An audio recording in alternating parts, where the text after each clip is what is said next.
Bună dimineața, prieteni, bine ați venit la video 21. Astăzi vom face Fontaine Act 1, care începe cu acest quest soloist prologue. Actul 1 este Prelude of Blancheur and Noirceur. Să zicem Fontaine, multă vorbărie, multă politică, Fontaine fiind Nation of Justice, sunt judecători, sunt judecăți, investigăm o crimă, deci o să fie palpitant, multă vorbăraie. O să tai din ea mult pentru că questul e destul de lung, vreo 4-5 ore, nu știu cât are. Am văzut că cineva a pus un video care dura vreo 3 ore și pe internet, însă dădea skip la dialog. Ting, ting, ting, ting, ting, ting. Nu înțelegeai nimic din video ăla. Deci dacă înregistrez, am zis să înregistrez și dialogul, care e mai important, și evenimentele mai importante. Am rămas fără Mora, mai am vreo 40 de rășină, am dat tare ieri de la 800, cât aveam, 140 de rășină, am ajuns la 49, am mai cumpărat și rășină când am ajuns la 0 cu 100 de primogems, mă rog, cu 50 parcă de primogems, acum a crescut la 100, cu cât cumperi mai multă rășină cu primogems, cu atâta te taxează aici la cât costă, cred că 100 e maximum. Deci vă dați seama, am făcut tot ce am putut să farmez materiale pentru acum caie la 80, Fischl și practic Noel mai are de level up, însă Ascension Materials nu le am și nici nu o să mă preocup prea tare de ele. Mora, mai am 11.000 de moră, trebuie 100.000 ca să aduc și pe fata asta la Ascension, dar sincer să fiu, Noel își face treaba bine acum cum e.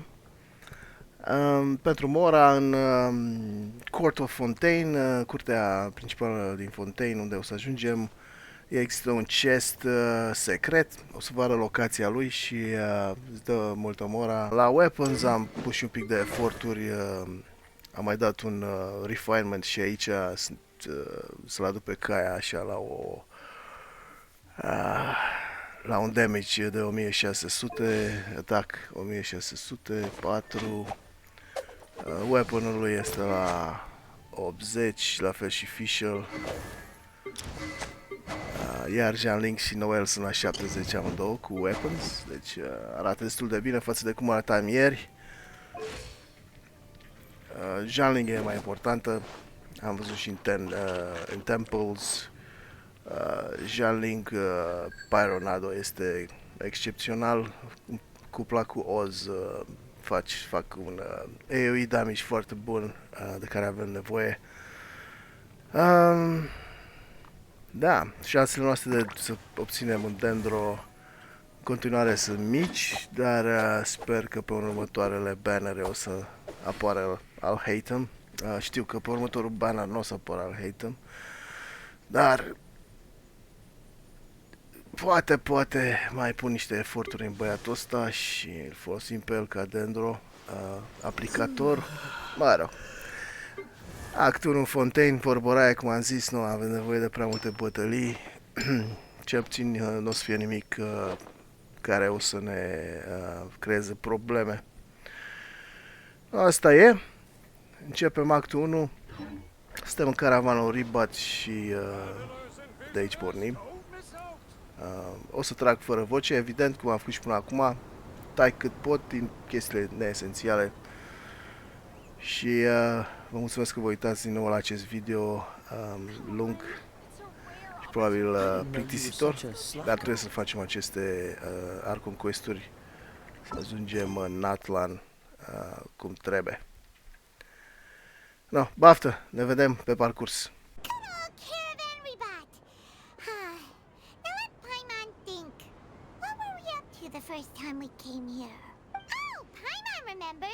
Nahita's consciousness had been trapped by the doctor, but we followed the clues she left behind to help her.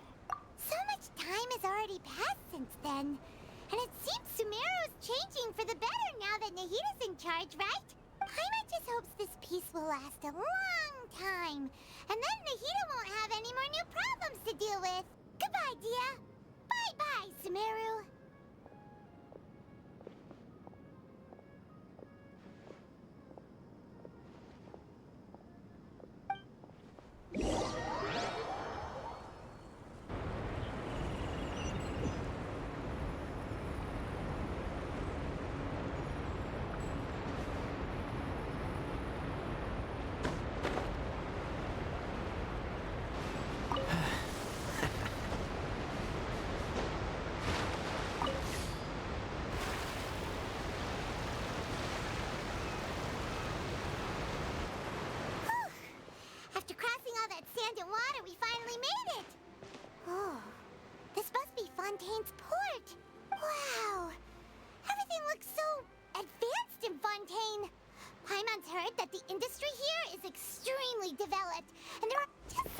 rights as a tourist is nice, but maybe it would be better if we found something to do. What do you think?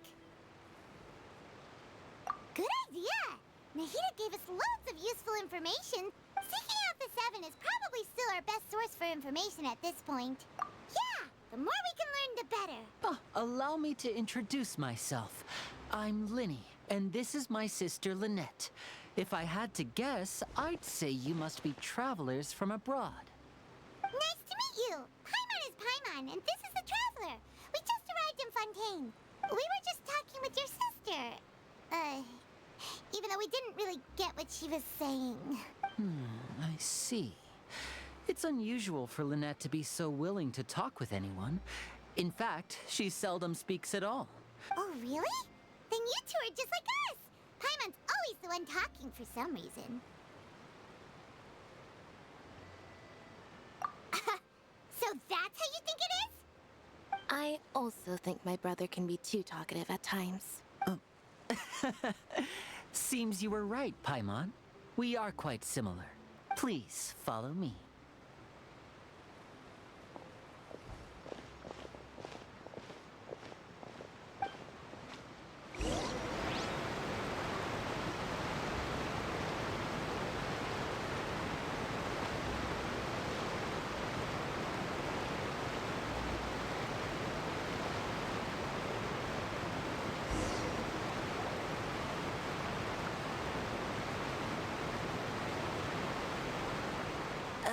You said you were going to see Lady Farina? Well, it seems Lady Farina has come to see you.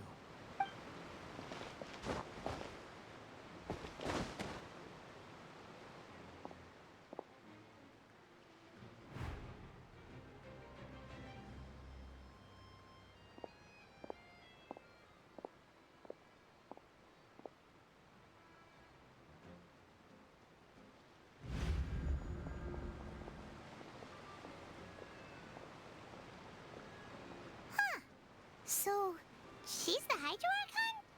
But how did she know we were looking for her?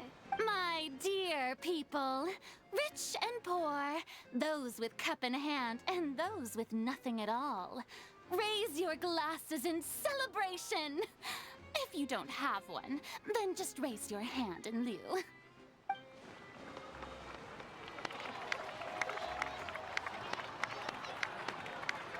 As you can all see, two unfamiliar travelers have arrived in our nation.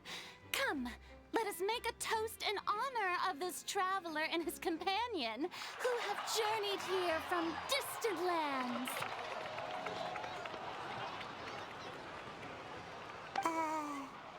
Is she talking about us?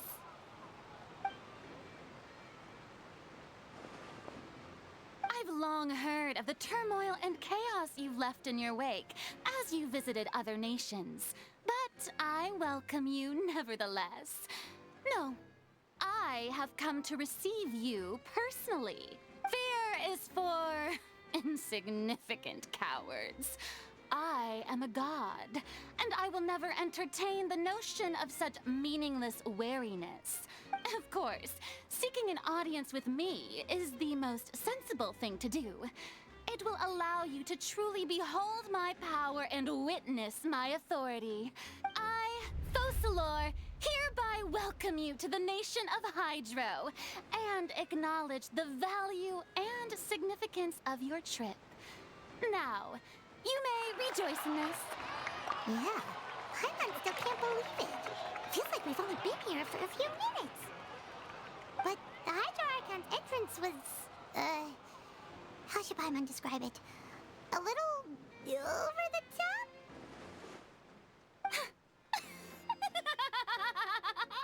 I look forward to seeing your upcoming performance at the Opera House, Mr. Linny and Miss Lynette.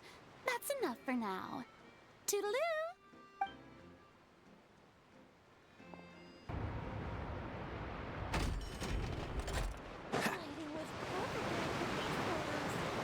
How long will it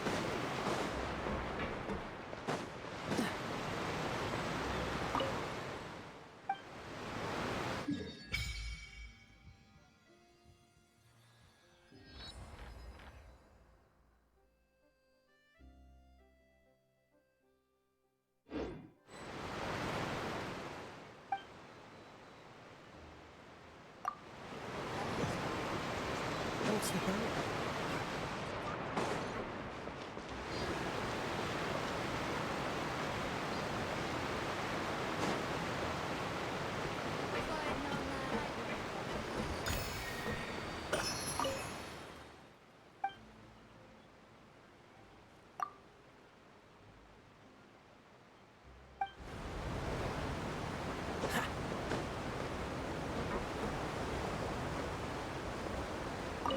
Welcome to the Clementine Line Aquabus.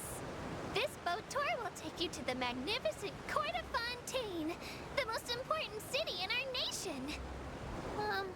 Maybe it's a bit late for the disclaimer. Anyway, I'm happy you had an incident-free journey today, and it was my pleasure to serve as your tour guide for this trip. Thank you!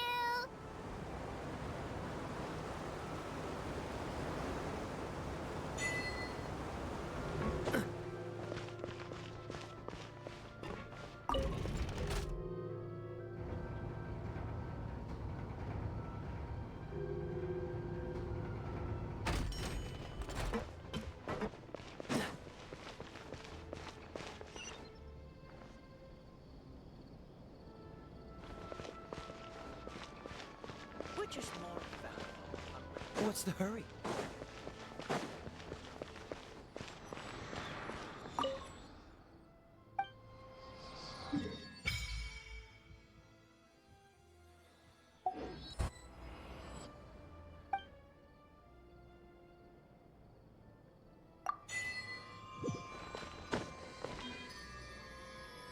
Ok, suntem la statuia din Corton Fontaine, da? Mergem aici unde sunt scările astea. Să nu mergem pe scări. Mergem aici. În colțul ăsta. Plutim un pic. Și aici este The Secret Chest of Mora. How fortunate. Da. Bun. M-am luat și pe ăsta. Deci acum nu suntem chiar săraci, a?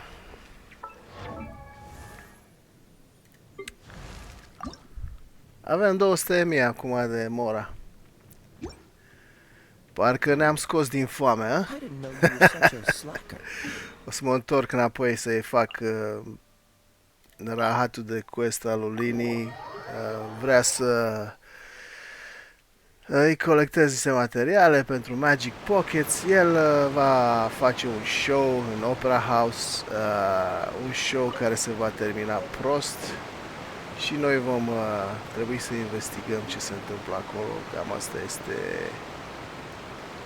interacțiunea noastră cu Arconul Hydro, după cum ați văzut, pentru că ați văzut că ați făcut tot dialogul ăla cu Arconul Hydro. Ea se comportă destul de ciudat, over the top, se dă mare că ea judecă și pe alți arconi dacă vrea și se leagă de cele mai mici detalii. În momentul în care lumea începe să pună întrebări sau e nemulțumită din audiență, din spectatori, începe să schimbe narativa. O să aflăm că de fapt Furina este doar toate chestiile astea sunt doar de suprafață și de fapt e un foarte bun actor. Din câte mi-aduc eu aminte, Hydron Archon is dead și ea este doar un actor care impersonează sau este acting Hydro Archon, dar ea nu este, să zic așa, oficial Hydro Archon, e doar un acting Hydro Archon și încearcă să ne ascundă acest lucru până când, bineînțeles, noi vom afla, dar, mă rog, mă scuzați de spoiler, dar, na. Mai avem de făcut și suntem mai bogați acum. Hai în continuare.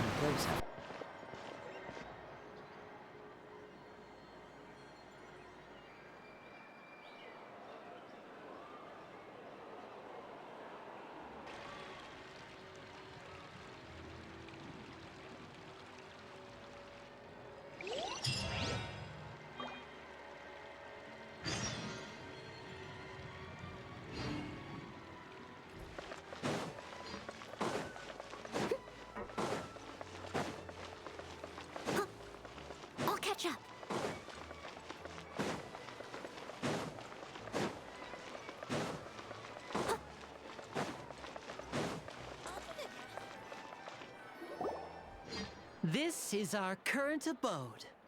Ah, Fremine, you're home. Where did everyone else go? I have some new friends that I would like to introduce. Oh, they all just went out a moment ago. I see. Everyone is getting busier now that Father will be returning soon. I suppose that can't be helped. Allow me to introduce you to my little brother, Fremine. He is a phenomenal diver. Hello. Nice to meet you. Paimon is Paimon, and this is the Traveler. Linny, could you come here for a moment? What is it, Fremine? Do you have something to tell me?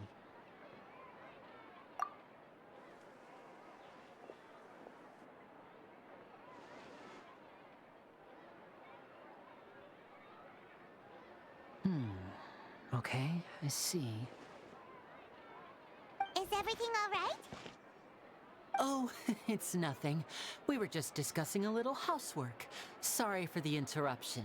Oh, before I forget, the Traveler and I collected more materials to make magic pockets. Were you able to get any, Fremine? Yes, I went diving and gathered lots of materials. That's our Fremine, always quick with the underwater work.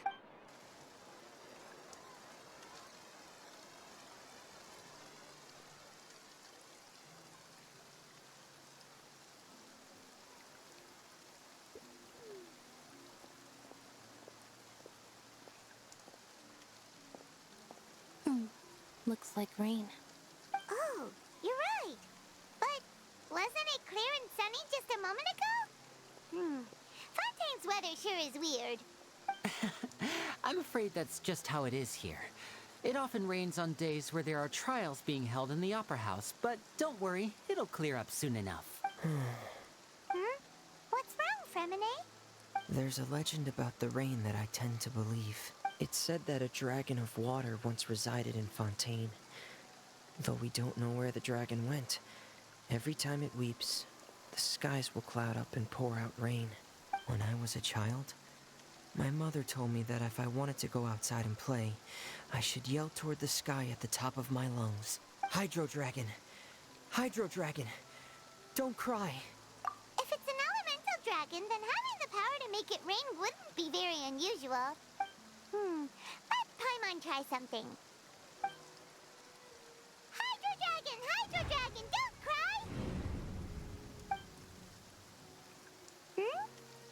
cry! Doesn't seem to be of any use. It is just a legend after all. You know, you might be a more popular magician if you understood the concept of romanticism. Sorry, it might be because we've never met the Hydro Dragon.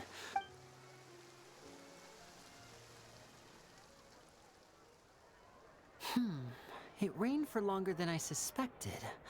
Oh, it's already getting late.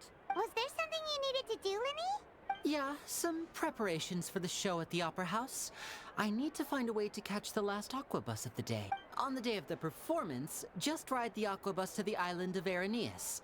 I'll have Lynette meet you at the fountain in front of the Opera House. I thought I'd find you hard at work, but here you are chatting the day away. Since you're already talking, I'm sure you wouldn't mind a few words with me. You again?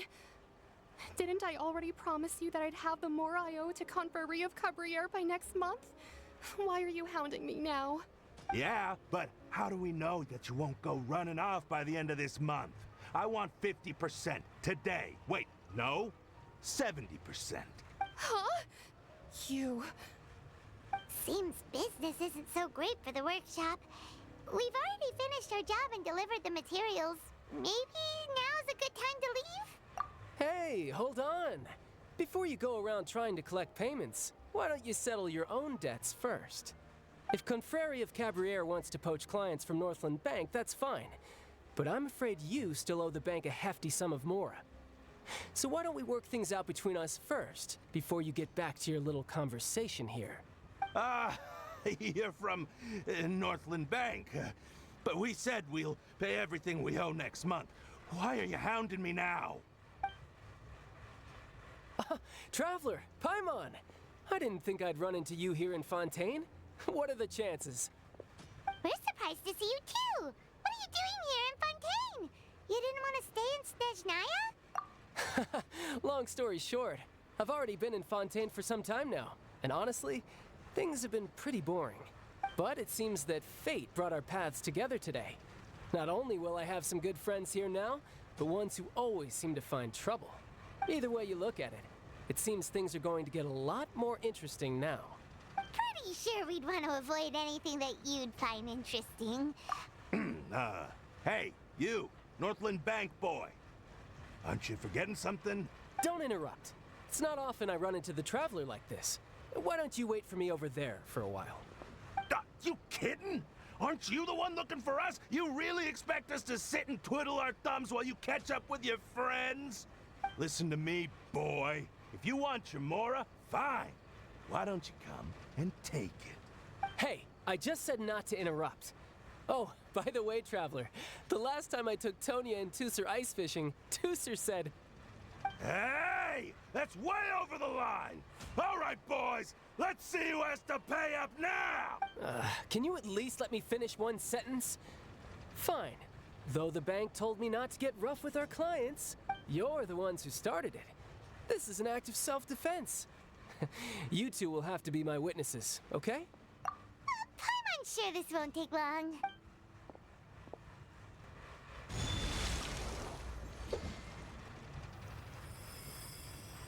Huh? Now's my chance!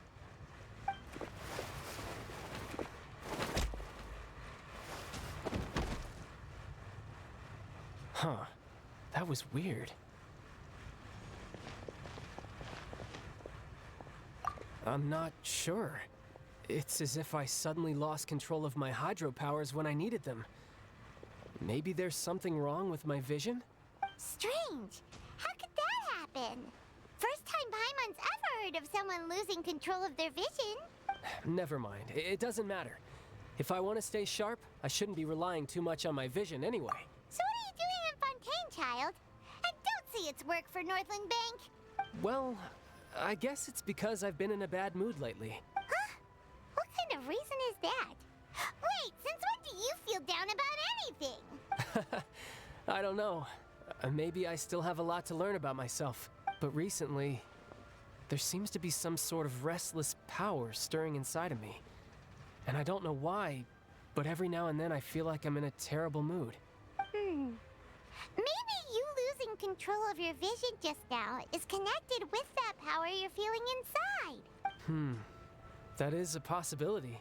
I can't remember if I ever mentioned it before, but when I was 14, I fell into some unknown abyss. It was during that time I learned nearly all of my abilities. The one who took me under her wing and taught me was named Skirk.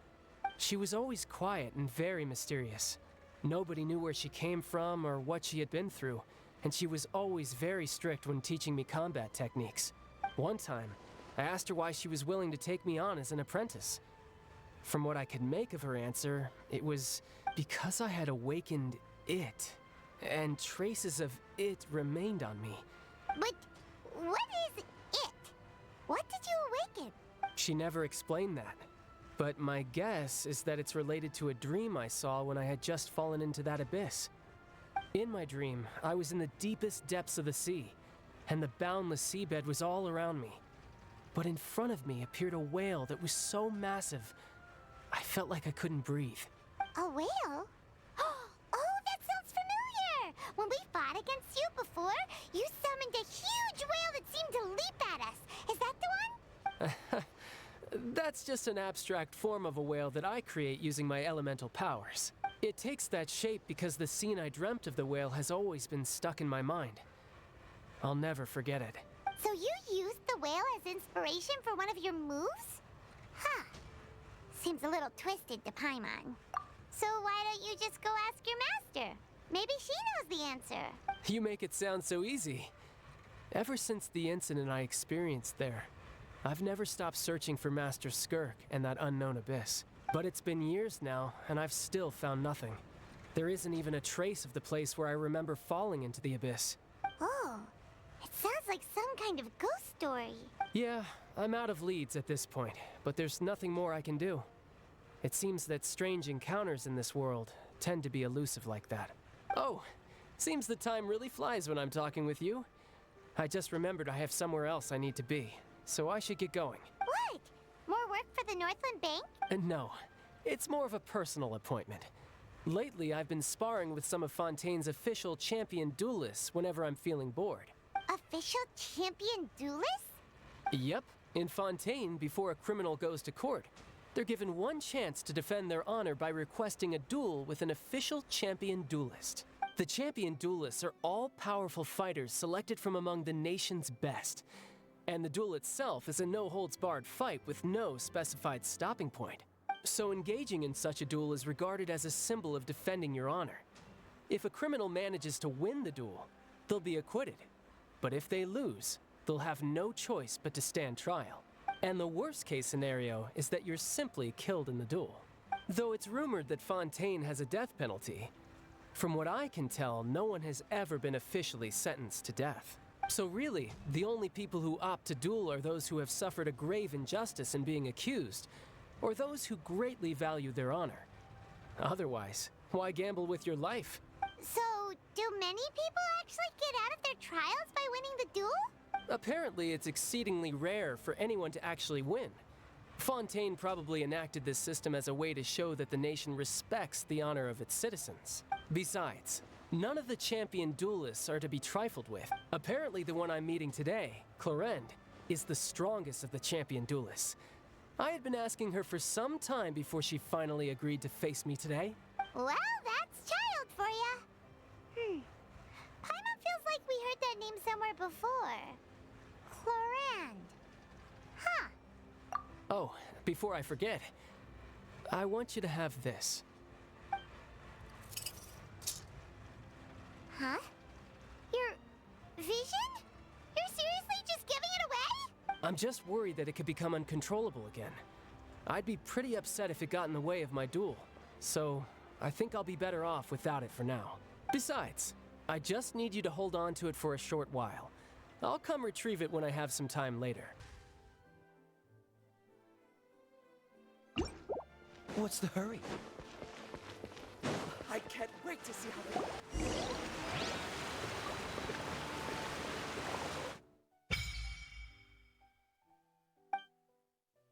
I wonder where humans come from.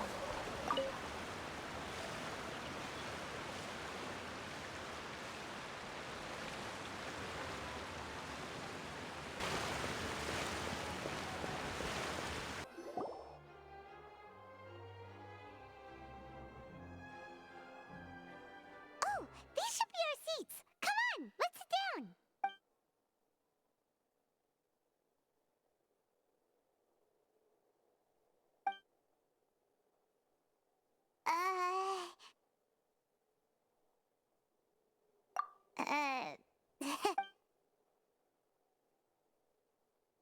Hey, traveler. Maybe we should strike up a conversation with the person next to us. Ah, you little... Of course you put this on Paimon. Excuse me, I did not realize you felt awkward. I am terribly sorry. I would be perfectly happy to chat with you if that is what you would like. Oh, so you heard all of that, did ya? Boy, you sure have good ears, Paimon. Wait, that's not it, Paimon's... Sorry, Paimon's the one who was being rude, talking under her breath like that. So, let's talk, but, what should we talk about? Oh, Paimon's got it. You're also here early and sitting in the front. Are you a friend of Linny's, too? A friend, you say? Well, if Mr. Linney would like to be my friend, I would be more than happy to reciprocate. Oh, so you're not friends with Linny, then. Oh, this is getting more awkward by the second. Nice to meet you. Paimon is Paimon, and this is the Traveler. We just arrived in Fontaine. It is an honor to meet you two. I have heard of your deeds across Tevat. And as required by proper etiquette, I will also introduce myself. I am... Oh, Monsieur Nervillet. What an honor it is to have you here to see my show. Ah, Mr. Linney. I should say it is in fact an honor for me to see your performance in person. Wait, Nervillet? Could he be I saw you all chatting just now, but it seems you still don't know who Monsieur Neuvillette is. Allow me to introduce you to Fontaine's Chief Justice. That seat is always reserved for him. It wouldn't be too much to say that he's the symbol of justice and honesty here in Fontaine. Oh, they're dimming the lights! The show must be starting! Sorry. Paimon will try to stay quiet. Welcome, one and all, to the Opera Epiclese. I am the star of today's show, Linny. And over here is my sister, Lynette, who will be working as my wonderful assistant. Please, let's give her a warm welcome. Hello, everyone. I know she may seem to be a little sleepy right now, but that's just a sign that she's nervous. Whatever. Now, some of you may be thinking, two vision holders who can freely manipulate elemental powers performing magic is not true magic at all. So, I would like to take a moment to assure you that elemental powers will have nothing to do with what you will witness on the stage today.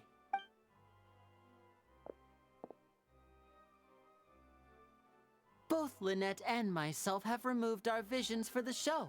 That way, even the gods won't be able to help us. Oh, good point.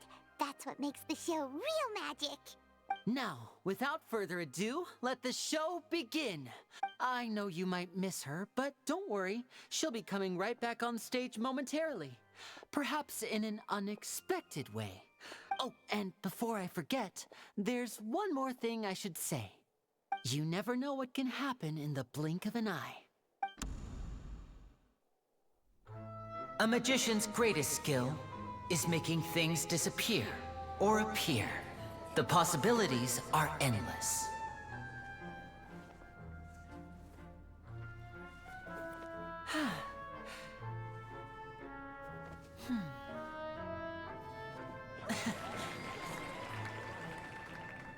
Huh?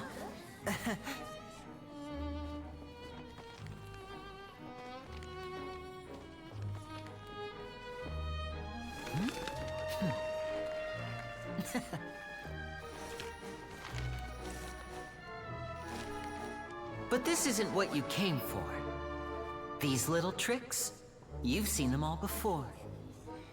So it's time for something truly extraordinary, don't you think?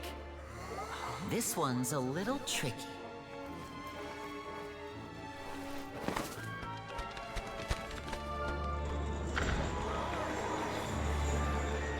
Using this water tank, I shall make my sister vanish completely, right before your very eyes.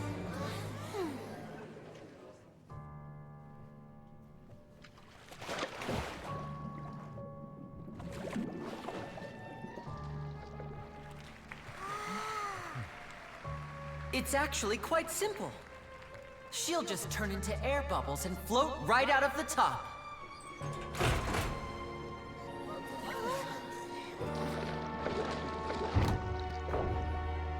Oh no! I told them to check all the props carefully. With the lid on, even air can't escape. An amateur magician would be getting very nervous right around now. Luckily, it's me on stage, so let me show you what a true virtuoso can do.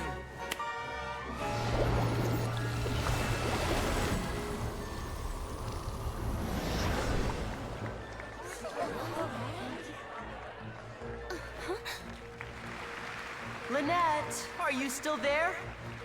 Don't go too far. We don't want to use up all our magic. Hi, I'm back. Uh-huh.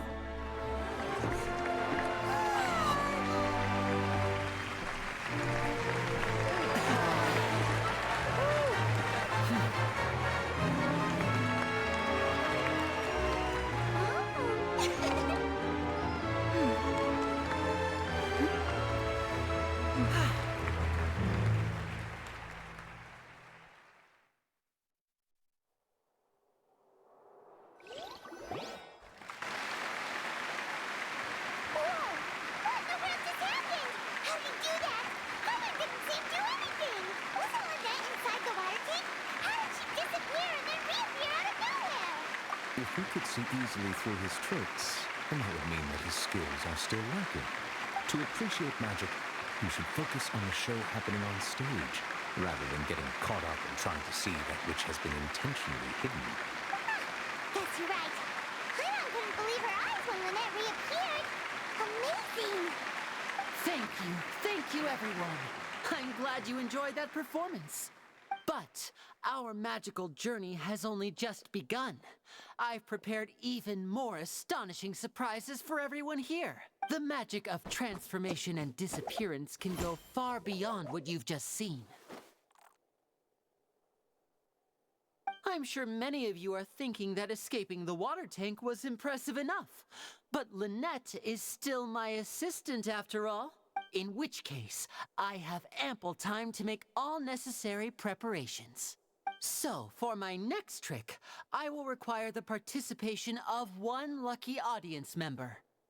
Please, if my assistants could bring out the magical boxes now. There are 2 boxes and only 2 boxes. One is here, and one is there in the aisle among the audience. I'm sure many of our clever audience members have already guessed our next magic trick. A swap! Our lucky audience member and I will each enter a magic box.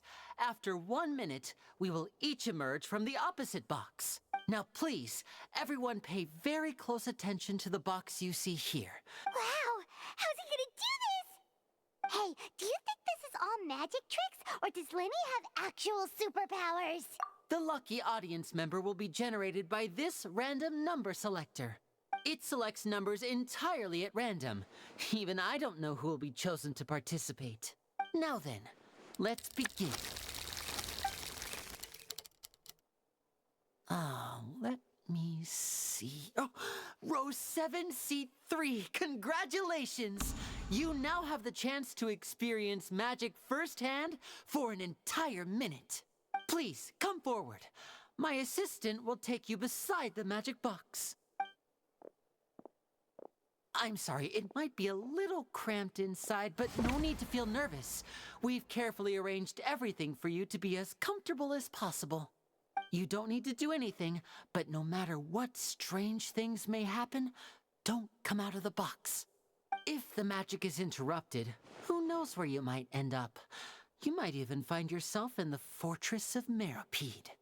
Oh, okay. All right. Before I enter the magic box, there is one more thing I need to ask the audience to do. Could you all give me a countdown? Like this. 60, 59, 58. Just keep counting down. I won't be able to see anything in the pitch black box, so I'll be relying on your voices to know when time is up. Oh, and no tricks now.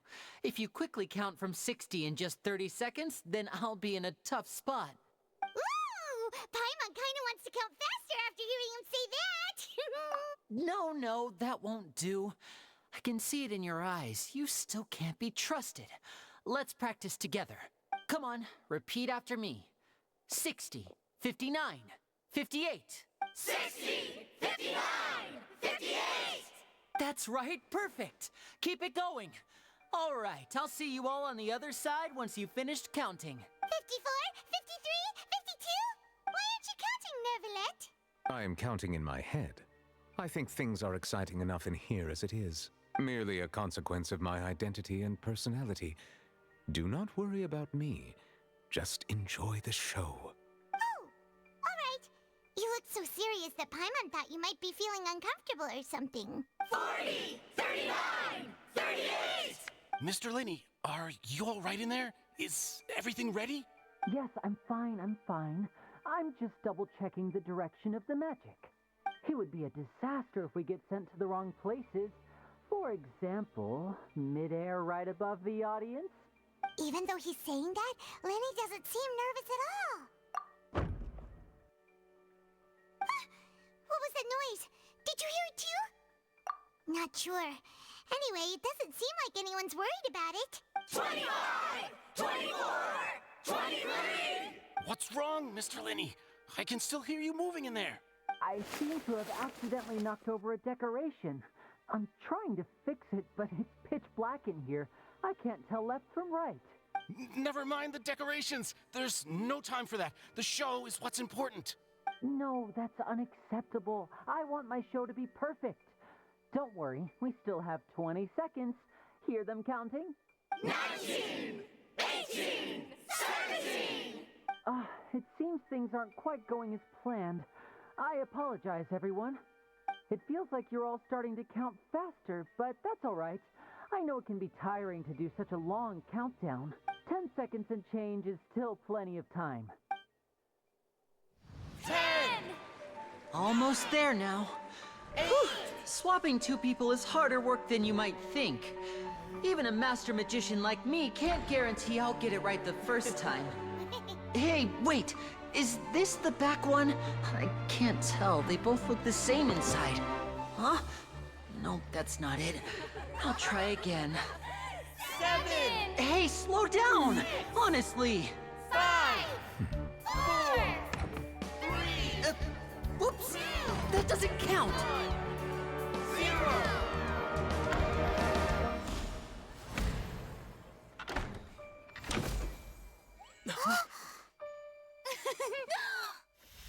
Ta-da!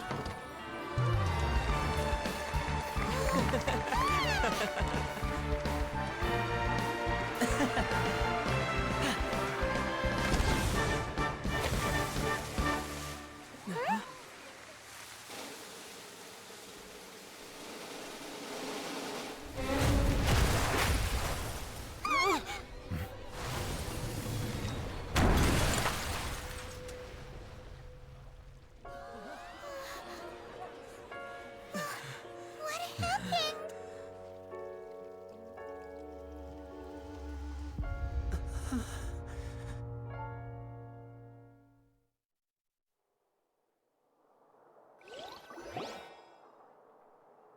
Huh? Is this part of the show? Mr. Lenny, you're going to use magic to fix the stage now, right? What happened? Oh no. Maybe this isn't part of the show. The girl was still in that box, right? This performance is over. Medical staff with me. Guards, secure the scene and detain all the performers. Seal the exits. No one is allowed in or out at this time. Yes, that's right. If this was just an accident, then we must investigate the cause. No need to be alarmed, you two. We'll get to the bottom of this soon enough.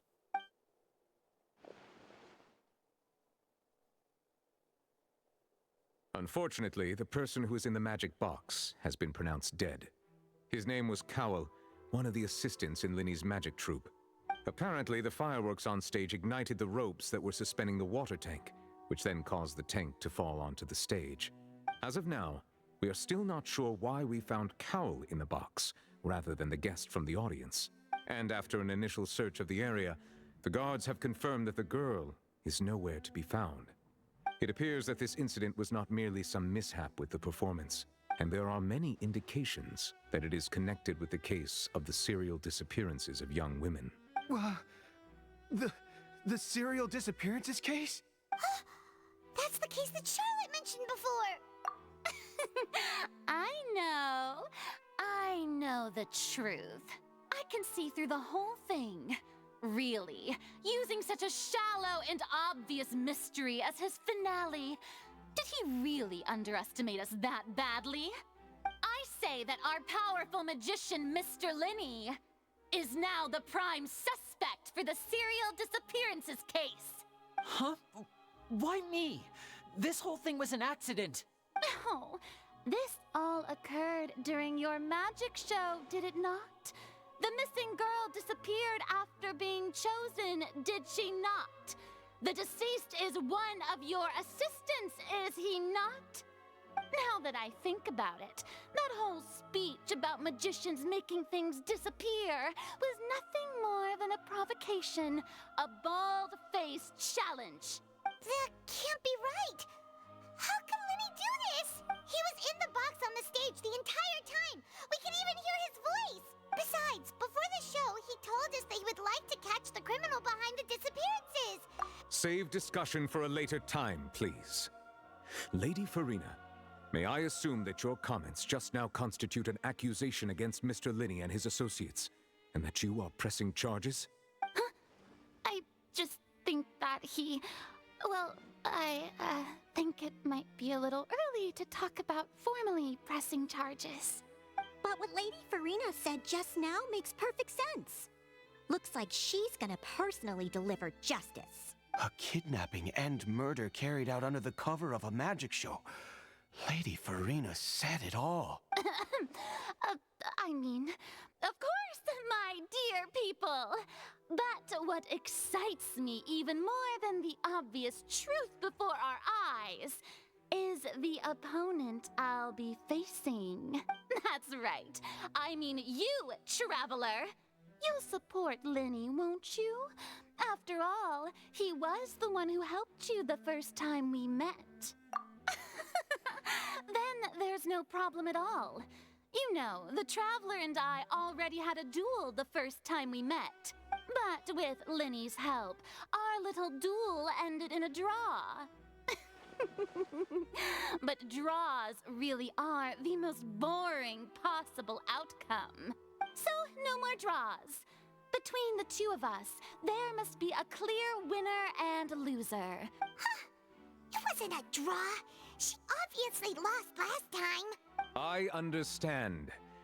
Charges have now been pressed, and as such, a trial is in order. Well, Traveler, seems Lady Farina has set you in her sights.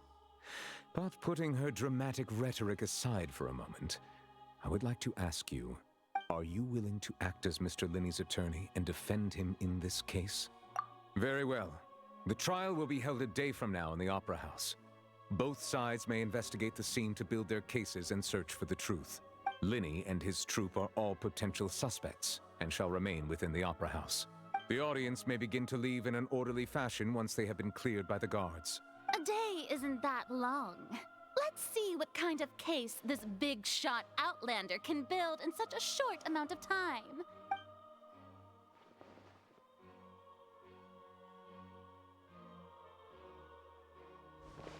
Lenny! Sorry about everything that happened just now. Were you frightened? Of course! Who wouldn't be scared after witnessing an accident like that? Yeah, I'm a little shaken up myself. How could this happen? And poor Cal.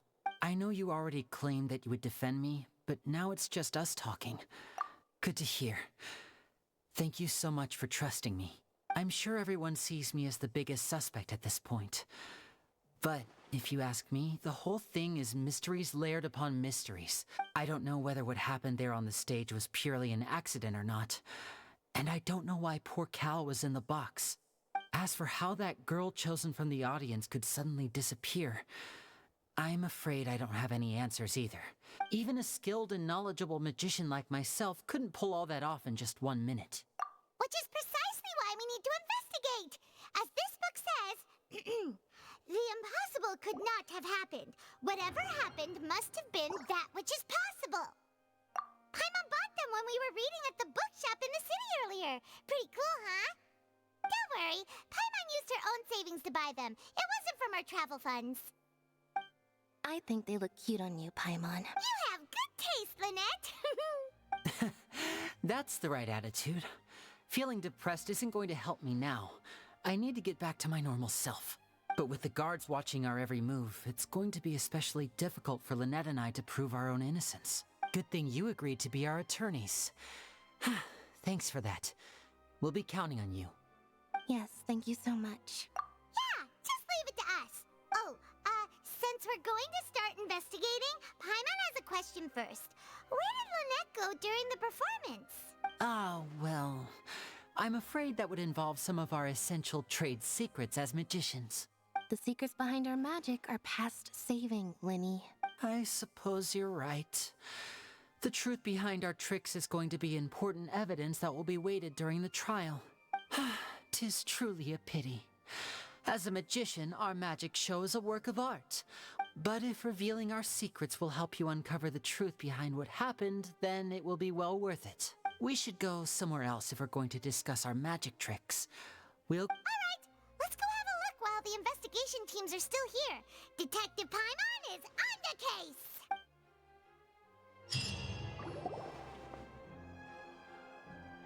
Hello, officer. How's the investigation going? Ah, I see. You must be the traveler that Lady Farina mentioned. Listen, I'll be perfectly honest with you. I'd avoid getting mixed up in this whirlpool of a mess if I were you. Huh? What do you mean? Come with me and you'll see. The deceased is one of Linny's assistants, named Cowell. Even though he hadn't joined the troupe long, he was hardworking and everyone generally liked him. The assistants are usually in charge of setting up and inspecting the props, as well as assisting with the show and keeping the crowd engaged. As you probably saw when you were in the audience, the water tank suddenly fell and smashed the box with Cowell inside it. This is the real mystery. We've already searched the scene and were unable to find any traces of the girl. However, if you look carefully, the box was positioned directly under the water tank. The ropes holding the tank were then burned by the pyrotechnics on stage, causing them to snap. All these factors lining up so perfectly makes it hard to see this as a mere accident.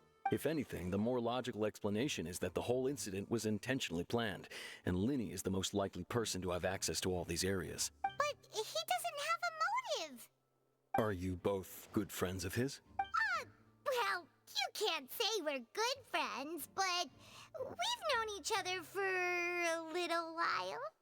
So in just a short time, he was not only able to win your trust, but even convince you to act as his attorneys. I know there's no such thing as magic. The real trick of a magician is holding the audience in the palm of their hand.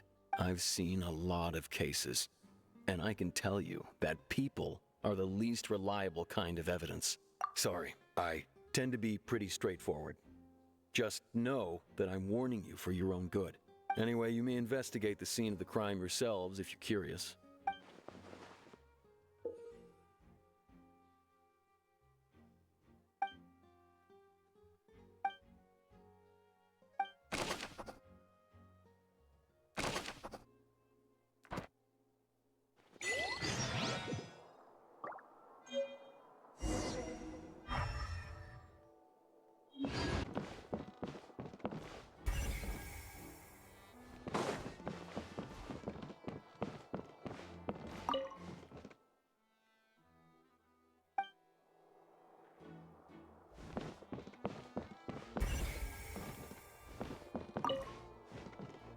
Go ahead, have a look around.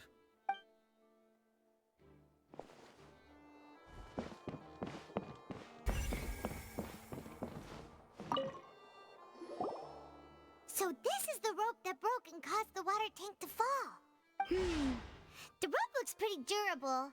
How can it be burned through so quickly by fireworks? Why are you suddenly so serious, traveler?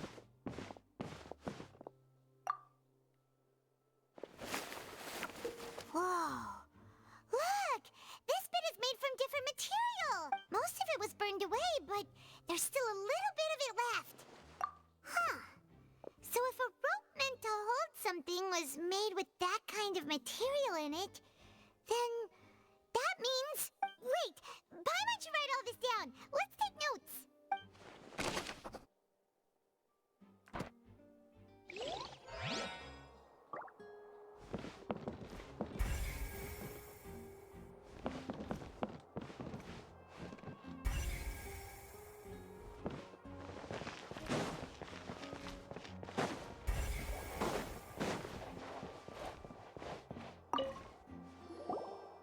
I see that you're investigating the area.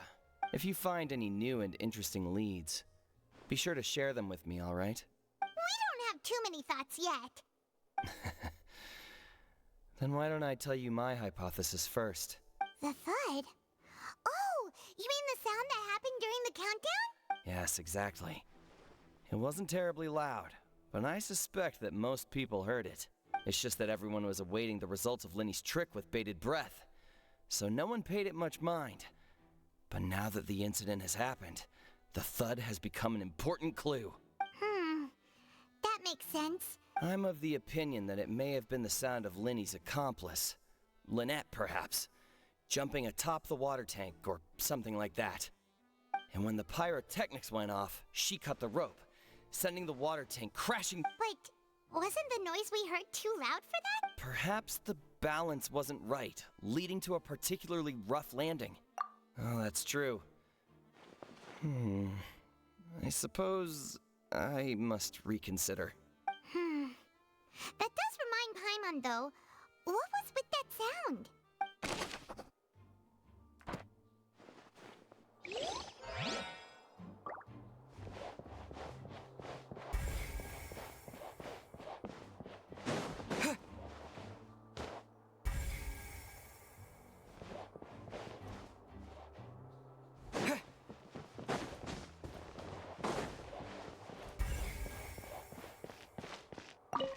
Lenny's still talking to the guards. I think someone will be assigned to monitor us later, but that's alright.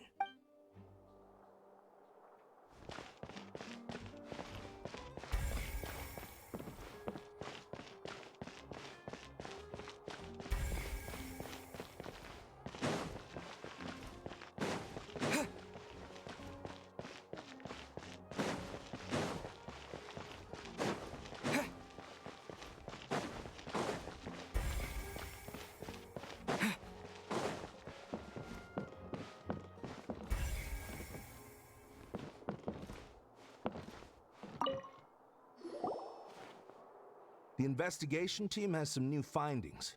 Turns out there's an issue with the random number selector after all. See, I told you. What if the machine picked some big guy's seat? Sorry to interrupt, but we're helping Linny and Lynette with their side of the investigation. What were you saying about the number selector? You're trying to help them? That'll be a tall order. Lenny used the machine to pick a random member of the audience during his performance, right? The lucky girl that later disappeared. Well, we thought there might be a serious problem with the machine, so we had it taken away for further inspection. It turns out that the seat number it picked wasn't random at all. The machine picks that same number every time. I'm sure you already know that you have to make a reservation in advance to get a seat, regardless of whether it's a trial or some performance. In other words, Linny knew who would be sitting where from the very beginning. That much checks out. Bet you see why I was saying it'd be tough to make a case for Linny. Even though it's bad for Linny's case, Paimon had better write it down.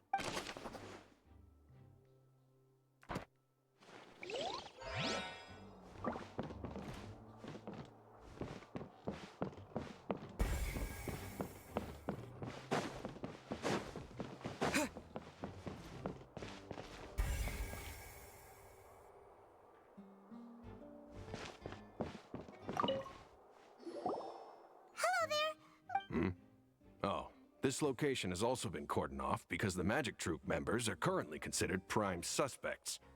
The investigation team is still collecting evidence. The seats were all booked in advance, so we were able to deduce the missing woman's identity by checking the guest list.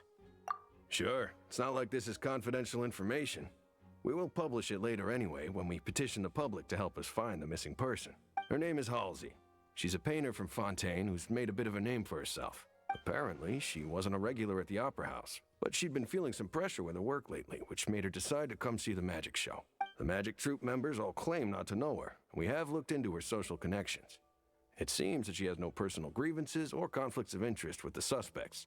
Simply put, she wasn't related to the Magic Troop at all, which matches the features of the previous serial disappearances. Were the victims of previous cases also chosen at random? That's how it seems to us, in any case.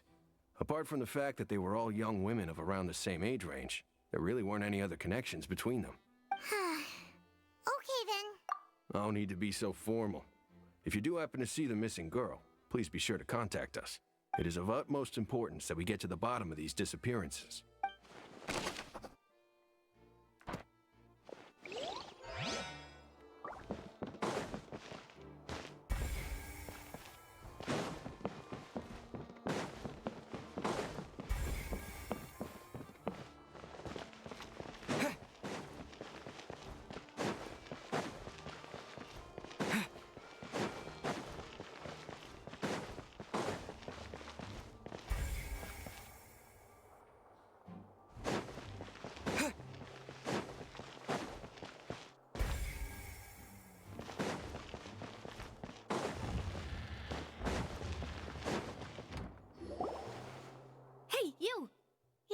both of you. Over here. I've been keeping an eye on you for a while now. Huh? You mean us? That's right. If I'm not mistaken, you're also among those who wish to cut down the thorns and pursue the truth. No? And by the looks of it, you're not from Fontaine. Well, you're right on the Mora about that one, but who are you? Have you never heard of the Spina di Rosula? From mediating disputes and providing protection to solving conundrums, you name it, Spina di Rosula does it. And I, Navia, have the honor of being its renowned president. Though those who play by our rules call me boss. I'm Silver, her attendant. Pleased to meet you. And I'm Melus. Demoiselle's various daily needs and affairs are under my purview. Huh? Boss? Demoiselle? What gives with the names? Well, I am the second generation president. Melus and the others are still used to my previous title. My apologies, Demoiselle. Should you prefer, boss, I will endeavor to use that instead. No, no need. You don't have to call me boss. Just Navia is fine. Okay, if you say so. Not that we're members of Spina di Rosula anyway. All merely trifling details. Never mind. Now, back to the situation at hand.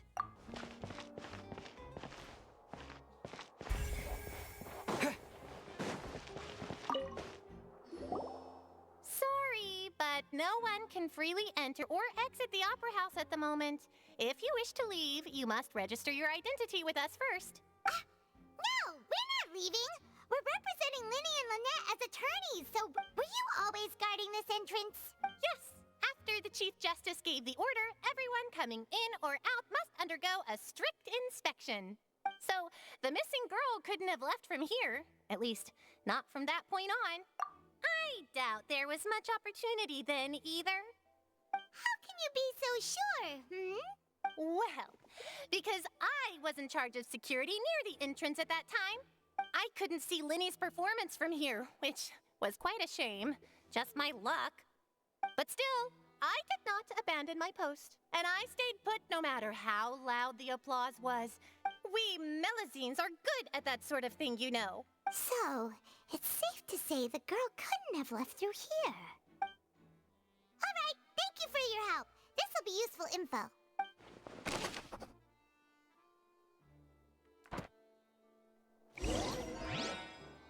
We've checked everything of note here at the performance venue. Paimon wonders how Linny's discussion with the guards is going. Let's go see, shall we? Ooh, things are getting interesting, huh? We're about to see how magic is made. Understood. Then I will be going with you. Just so you're aware, I will be monitoring your actions and making notes as necessary. Very good. Thanks for being so agreeable. I'd pull a rose out of my hat as a gift for you if I could. You may spare the pleasantries. I'm just doing my job. You've arrived. Who's this? Me? I'm Spina di Rosula's guardian angel. If you've got a problem, I've got the firepower. Sorry, I got a little carried away there. Call me Navia.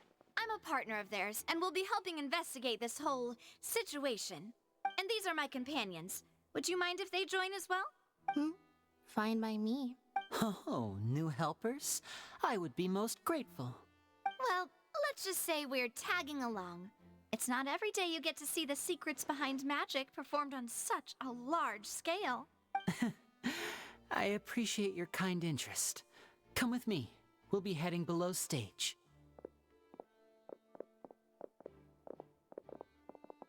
Huh? Below stage? Yes, a world of secrets is hidden beneath this magic box, prepared specifically for this switcheroo trick. But before I reveal everything, you should have a look first. Notice anything strange here?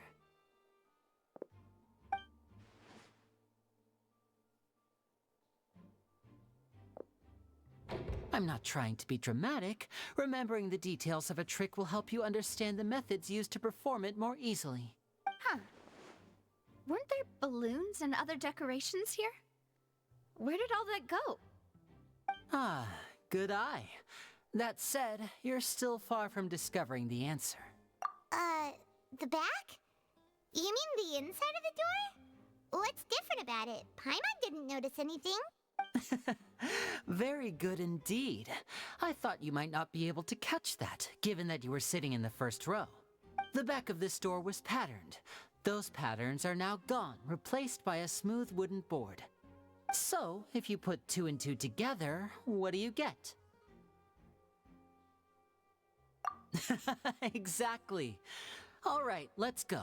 I'll tell you how it works as we head down. Oh, so there was a passageway under the magic box! I knew you'd figure out most of it as soon as you saw this place. The 2 magic boxes are positioned right above the 2 entrances of the tunnel. See this flatbed trolley? The box with the lucky audience member in it would be shuttled over to the other side using the trolley. This trolley can raise and lower and even rotate, ensuring that the box will face in the right direction. I see. So that's the purpose of the box inside another box. Precisely. The inner box would descend after the audience member was put inside and be moved along the trolley, all while the outer box would remain on stage as if nothing had ever changed. So that's how you did it!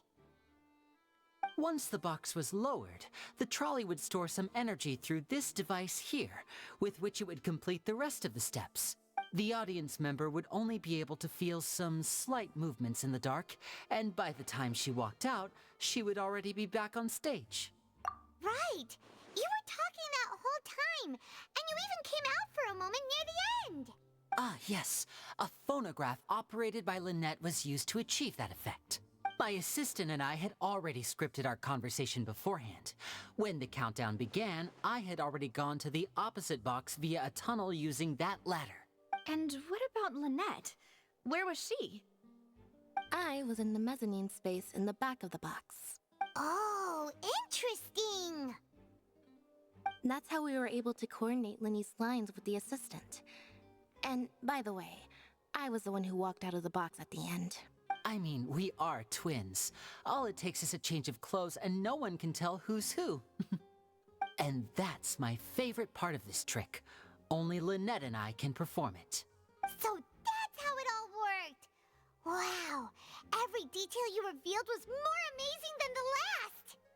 Lynette would briefly walk out of the box and then go back in, jumping into the tunnel and escaping before the box on the trolley could finish ascending. And then I walk out of the other box in the audience area, and the trick would be complete. The operative word here being would. But as you saw, Cal was in the box, not our audience member. She, on the other hand, mysteriously vanished. We really don't know how that happened. If not for that interlude, this would have been an astonishing trick. I probably never would have figured out how you pulled it off. And yet, to think that someone was able to use this magic trick to commit a crime. Could we have a look around? I think we can come up with some more leads. This is the scene of the crime, so Linny and Lynette are not permitted to stay here. I'll escort them back up. Yes, of course. No need to be so strict now. I won't disappear into thin air, you know. Thanks, everyone. We're counting on you.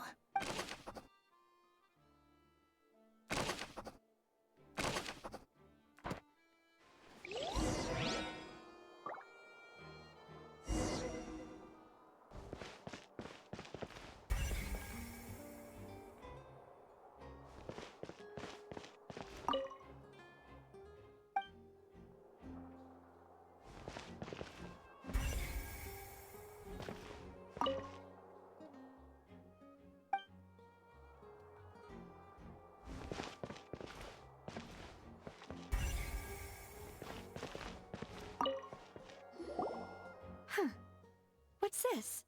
Looks like a hook tied to the end of a rope. Huh? Perhaps it was a prop for a different trick. But why would it have been left here? Whatever it is, let's make a note of it first.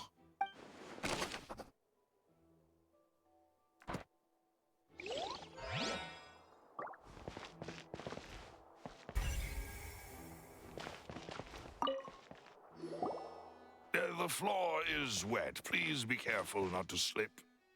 Speaking of which, why would there be water here?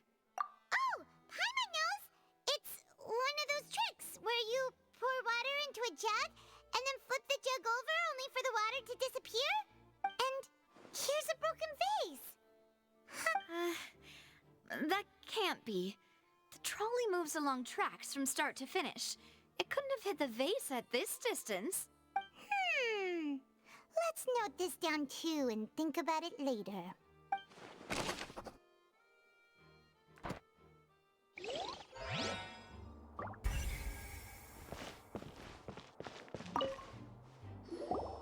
Oh, these are the clothes that the lady chosen from the audience was wearing, right?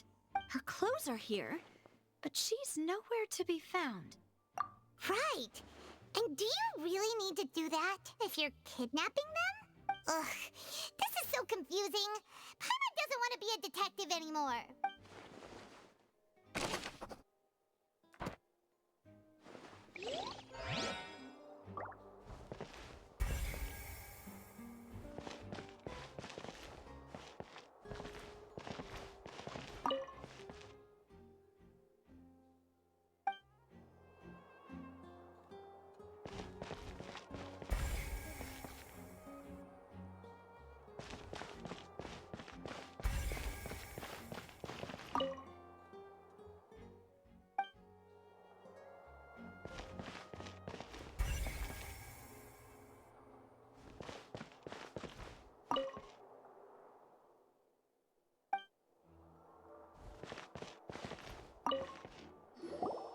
What is this place? It seems someone could fit through here. Could this have been the suspect's escape route?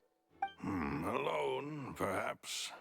But if they had to pull another person with them, the space would be too narrow. But there are no other ways in or out of here.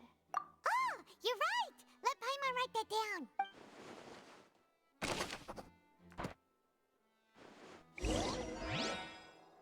Seems we're just about done investigating down here.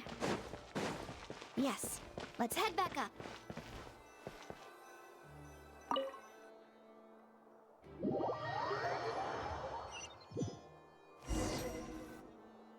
Well, we've ascertained the state of the crime scene. Let's find a place to sort out our findings once Malus returns. It seems to me that there are several things that don't add up here. Apologies for the wait, demoiselle. So, what did the guards say? Did the criminal escape through the vent? They believe the odds of that are very low, since the vent leads to the Opera House's basement. The guards have checked the area carefully. No one left through the basement during the performance or after the incident, and no one was found hiding there. So the tunnels become like a secret chamber then. You know, like the kind you usually see in novels. The plot thickens. Halsey's disappearance and Cowell's death are both quite inexplicable. No wonder Farina was so confident in her accusation. All the current evidence points toward Linny and Lynette. In other words, the charges are very likely to be upheld unless we make some considerable progress. Charges and then trial. So if the charges are upheld, they'll announce a sentence? That's right. This is how a trial goes in the Opera House. During the proceedings, the Chief Justice and the Oratrice will hear statements from both sides. That's right. This is how indemnitium is produced. The statements from both sides, the defenses from attorneys, witness testimonies, and even the audience's emotions will all be projected on the Oratrice. To put it simply, it's as if the Oratrice has its own will, and is a judge in its own right. This also precludes any kind of favoritism on the part of the Chief Justice. Once both sides have finished speaking, the Chief Justice will make his final decision. This, too, will be used by the Oratrice as a reference. Then, finally, the Oratrice will be consulted by officials. The result it returns is the will of justice itself. Huh? So that machine is the one that actually decides? Paimon thought Neverlet called the shots. In practice, there is very little difference. Both have always come to the same judgment. Which is why people have great faith in the Chief Justice. Ah, yes, the guards also asked me to convey that none of us will be allowed to leave this place before the trial.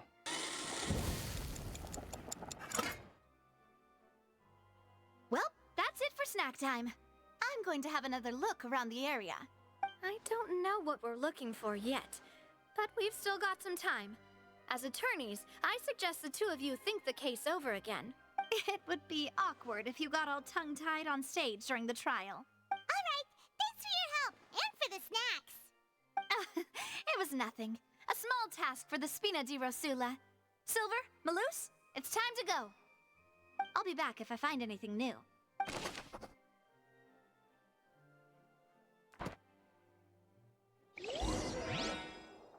right, it's time to put our heads together. We've got to get our defense ready for the trial. Since both parties are present, I declare that the trial regarding the magic show incident is now in session. Firstly, in order for the audience to understand the causes and results of the incident, could we please have Mr. Linney explain the trick? Yes, of course. I will explain while Lynette demonstrates on stage. Thank you, Mr. Linney. In that case, I take your statement to be that you ran to and remained hidden within the magic box in the audience stands once the trick began, and thus could not have committed the crime. Is this correct? Yes, that's correct, Your Honor. In that case, I call upon the prosecution. Lady Farina, do you wish to refute his statement in any way? Why, of course I do. Allow me to take the first shot and break this case wide open. Mr. Linney is clearly lying. There is no way you could have been in the box the whole time if you were to abduct Halsey and murder Cowell. In fact, I'd say you were hardly in that tunnel at all. That is simply your hypothesis based on the presumption that I'm guilty. Oh, is that so? And if I may ask, what did you hear while you were inside your box? The roaring countdown of the crowd, of course. That's how I kept track of the time and built anticipation for the finale. And you didn't hear anything else at all? Nothing that might leave an impression of any kind? No, nothing. I see. But when the count reached 30 seconds or so, there was a thud. One so loud that I believe practically everyone heard it. Huh? Hey, hang on. Something's not right here. Yeah, I'm sure he could have heard a noise that loud from inside the box. I was right by the box, and I definitely heard the thud. Look at those scales. Could those mean... Well then, ladies and gentlemen, allow me to use the words of the magician himself. You never know what can happen in the blink of an eye. Indeed, it seems his alibi can also collapse in the blink of an eye. Of course, I have armed myself to do far more than smash your alibi. Confidence cannot go unfounded, and my founding... Tell me, aren't you and Lynette actually from the House of the Hearth? The House of the Hearth? No wonder they did something like this. So the serial disappearances were the Fatsoom's doing. Now it all makes sense. I've got a feeling that what happened on stage probably wasn't just an accident. That's irrelevant. Our identities have nothing to do with what happened. Indeed. Then perhaps you could tell us everything that happened during that 1 minute. Your first priority is to prove yourself innocent after all. I'm sure there is little that needs to be kept secret now. Unless your script already has holes in it. The Outlander is speechless. My, oh my, don't they look flabbergasted? Now comes the infighting in Discord, I suppose. This was almost too easy. Good thing I made all those preparations. Seems the all-nighter I pulled last night is really paying off. Hey, Linny! Why didn't you tell us this before? Order! Order! Mr. Linney, allow me to re-establish the facts. Lady Farina has raised 2 points. First, when the thud was heard in the Opera House, you were neither in the box nor the tunnel. Second, you and Ms. Lynette are both members of the House of the Hearth. Are these claims true?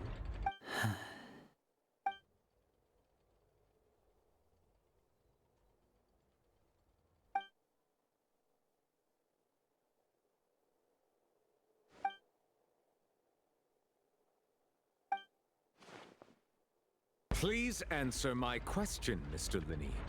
I'm sorry. Yes, they're true, Your Honor. I knew it! Well, that's it. We might as well move on to the sentencing already. What should we do now? Granted.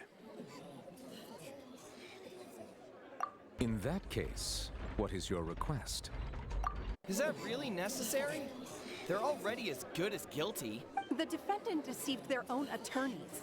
What is there left to discuss? Order! Order, I say! Your request is reasonable, and we shall adjourn. This trial will reconvene in 1 hour. So you would stick to Mr. Linney's defense even after knowing what you do now? You certainly have more professionalism than I thought. In that case, my dear audience, let's allow the joy of victory to steep for a little while longer.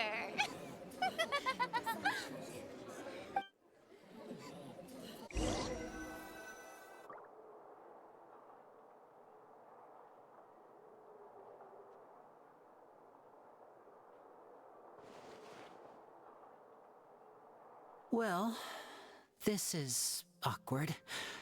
I didn't think the Hydro Archon would dig all that up. I'm sorry, Traveler and Paimon. Yeah, sorry. Paimon doesn't know where to start. We trusted you two. We based our entire reasoning on the assumption that you weren't bad guys. Not to set the wrong tone or anything, but Paimon's really mad! I'm very sorry. I know you're angry, and reasonably so, but please, let me explain. I know you've clashed with the Vatui several times before. I wouldn't be surprised if just hearing the word is enough to make you upset. But our organization is very, very large, and the Harbingers have very different personalities and goals. Right now, we want to save people. As many as we can. That's right. I'm sure we're on the same page when it comes to this nation and the disaster that its people might face. I knew if it weren't for our respective identities, we could become good friends. That's why I didn't wish to flat out lie to you, but chose to hide some details instead. The truth is very important, but being completely transparent about everything would see us spending more effort than we need to. Right. So, you be the judge. Heck, if I were you, I fear that I'd even struggle to trust me at this point. You met a Fatus who works as a magician, a trickster by trade. All by coincidence, too. But still, I'm asking you to trust me. I am no criminal. At least, not in this case. Sorry. Please forgive us. Well, you both say that, but... Right. Let's hear your answer first, and no lies now! Of course. I'll answer any question you ask. We've been trying to find out how the Oratrice operates. We want to know why it has a consciousness. During our investigations, we learned that the machine's core is beneath it. From that moment on, Lynette and I have been designing this box swap trick, with the objective of getting close to the core. Is that why you needed a whole minute? That's right. In truth, the audience would take about 75 seconds to count down from 60, while I would only need 15 to get to the opposite box. So, after jumping into the tunnel, I accessed the Opera House basement via the vent, and went to investigate the room in which the core is stored. That air vent was created during the construction of the tunnel specifically to execute this step. Well, nothing. As soon as I reached that room and was about to investigate, I heard someone's voice. Which should have been impossible, of course. I was quite certain that I was the only one in the room. That voice seemed to recognize me and tried to speak to me. I chose to err on the side of caution and retreated the way I came. On the way back, I saw the broken vase and the clothes on the ground, but the countdown was almost finished, so there wasn't time to give it any thought. After that, the homicide occurred just as you saw. Well, that explains why you didn't hear the thud. Because of that prophecy I told you about, of course. We must know all we can about this nation's secrets in order to deal with that prophesized crisis. That's the only way we can save everyone. So, there you have it. The whole truth. I swear, I didn't hide anything from you this time. It was never my wish to proceed under this cloud of mistrust either. But like I said earlier, you can be the judge. If you want to leave because you don't trust the Fatui, there's nothing I can do to stop you. Well, Traveler, you decide. Paimon will follow your lead however you choose.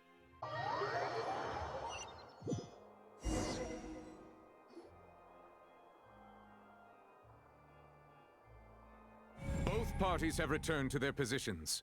Let us when last we left off, Mr. Linney acknowledged the new evidence presented by Lady Farina as fact. Therefore, Lady Farina may continue stating her reconstruction of the events. That took long enough. Now then, if everyone would lend me their attention, at this stage, let's revisit that scene from Linney's perspective.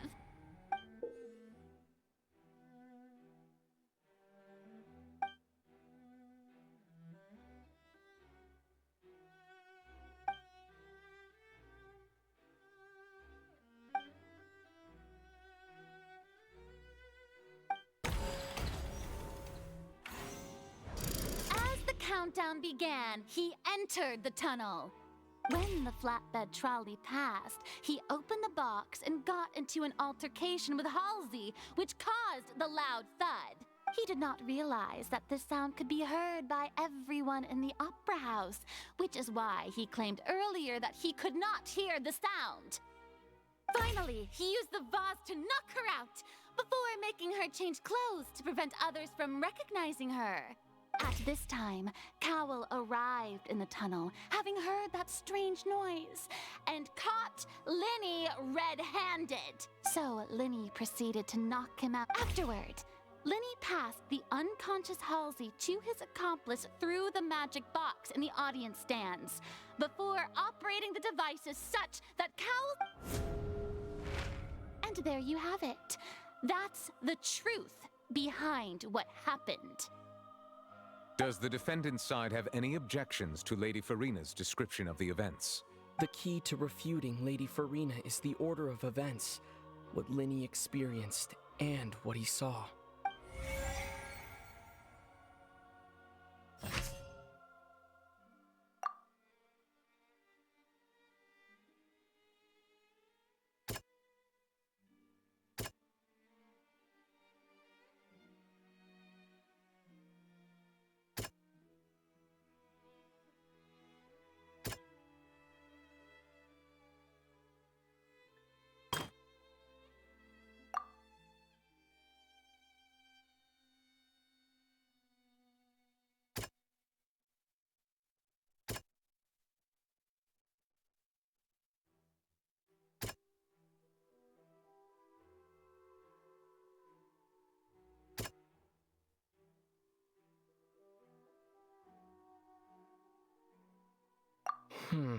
Seems...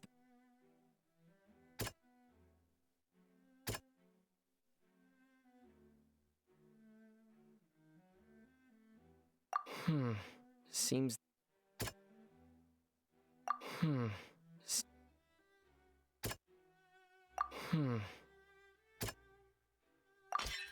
According to Linney, he left via the vent after entering the tunnel. He couldn't have...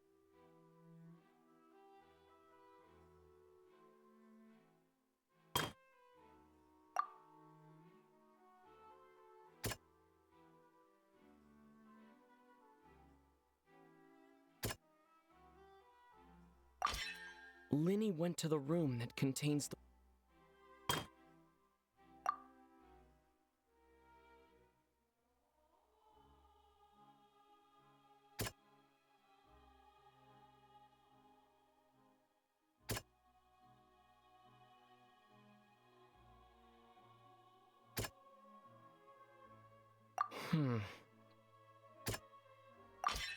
Lenny did not take part in the underground altercation.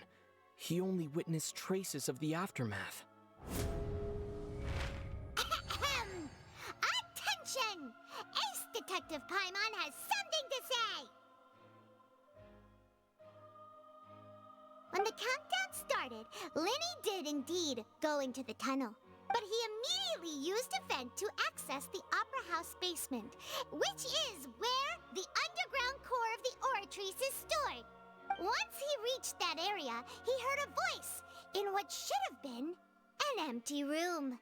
Since he felt something was amiss, he returned immediately. The crime scene had already developed by the time he reached the tunnel again, and in order to complete the magic trick, he did not remain there for any length of time. Finally, he reached the surface, and that was when the accident happened from his point of view. Therefore, he's innocent!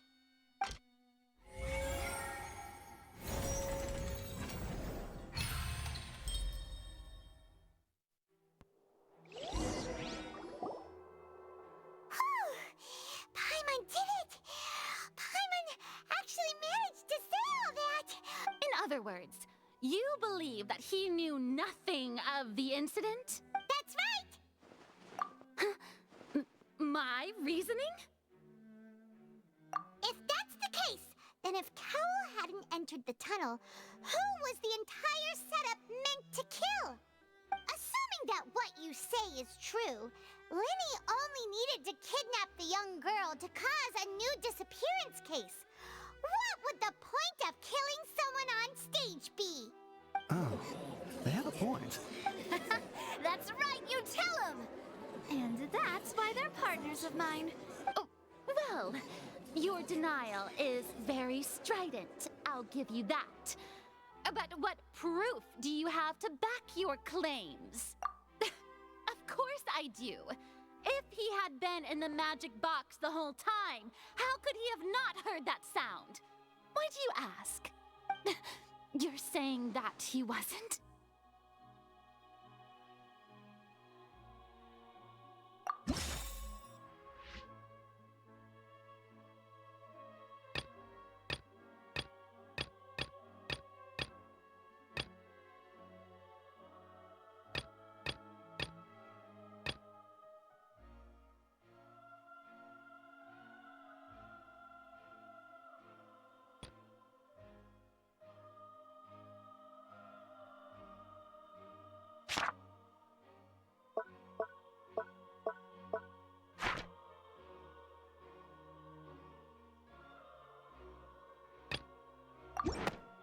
That's right! Lenny wasn't in the box or in the tunnel. That's why he didn't hear anything strange during the performance. This means that when the crime happened, Lenny had already entered the basement via the vent. The same clue you used to disprove his alibi has now become the best proof! How do you like that? Well played. To think you'd use such logic. Well then, if it wasn't Lenny who committed the crimes, then who was it?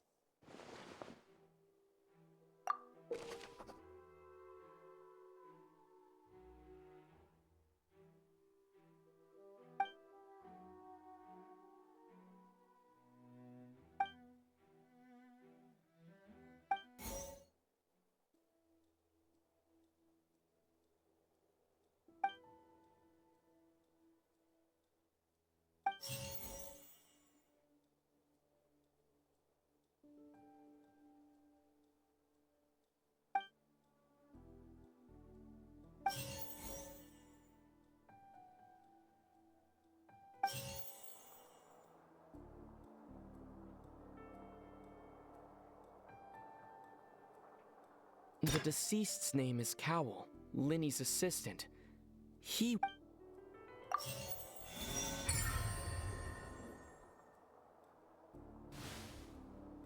Huh? That can't be right. Are you serious? The killer was, in fact, Cowell, the deceased! Oh, is that so? So, how interesting! Let's hear your reasoning then. What I must do next is recreate the truth. What Cowell did, and how he went from would-be perpetrator to victim.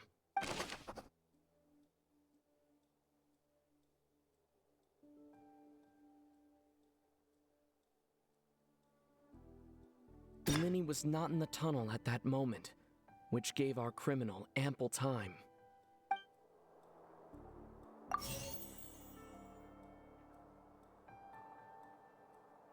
No one entered or left the Opera House through its entrances, so where would the criminal have wanted to take Halsey? Halsey's clothing was in the tunnel, so the sound we heard may have come from a clash between the missing Halsey and the criminal. It would have been tough for both people to fit into that vent. They would likely... No one entered or left the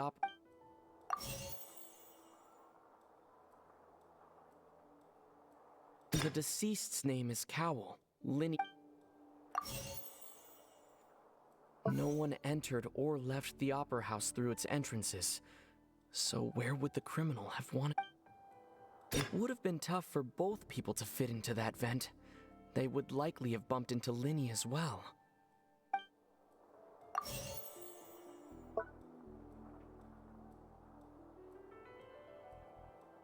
No one entered or left the Opera House through...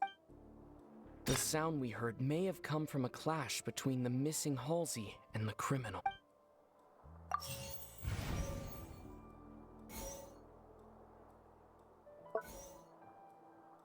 No one entered or left the Opera House through its entrances, so where would the criminal have wanted to take... It would have been tough for both people to fit into that vent. They would likely have bumped into Linny as well. Halsey's clothing was in the tunnel, so there must have been some fear that she would attract attention.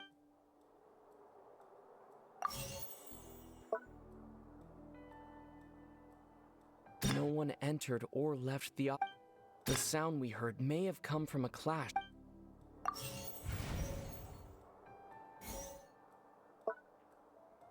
No one entered or left the Opera House. It would have been tough for both people to... No one entered or left...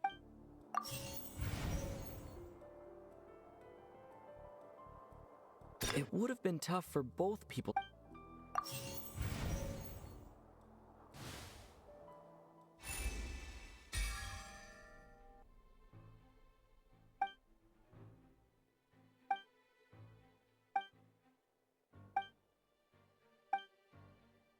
What's wrong, Traveler? Are you still having trouble? I see how it is. So this was all just a bluff. Look, since we're at a dead end, why not consider a different track? Just like the trick as it transpired, the end result must have been utterly different from the magician's initial design. If only we knew how Halsey... Well, that would be nice, but the tunnel only has 3 exits, and none of them... It's not like this is a magic trick where you can just make a real live person disappear. You know, like you did from that water tank, Lynette. Excuse my...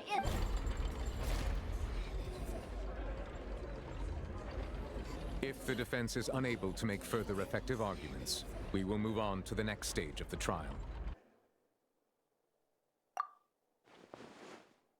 Linny was not in the tunnel at that moment, which gave our criminal ample time.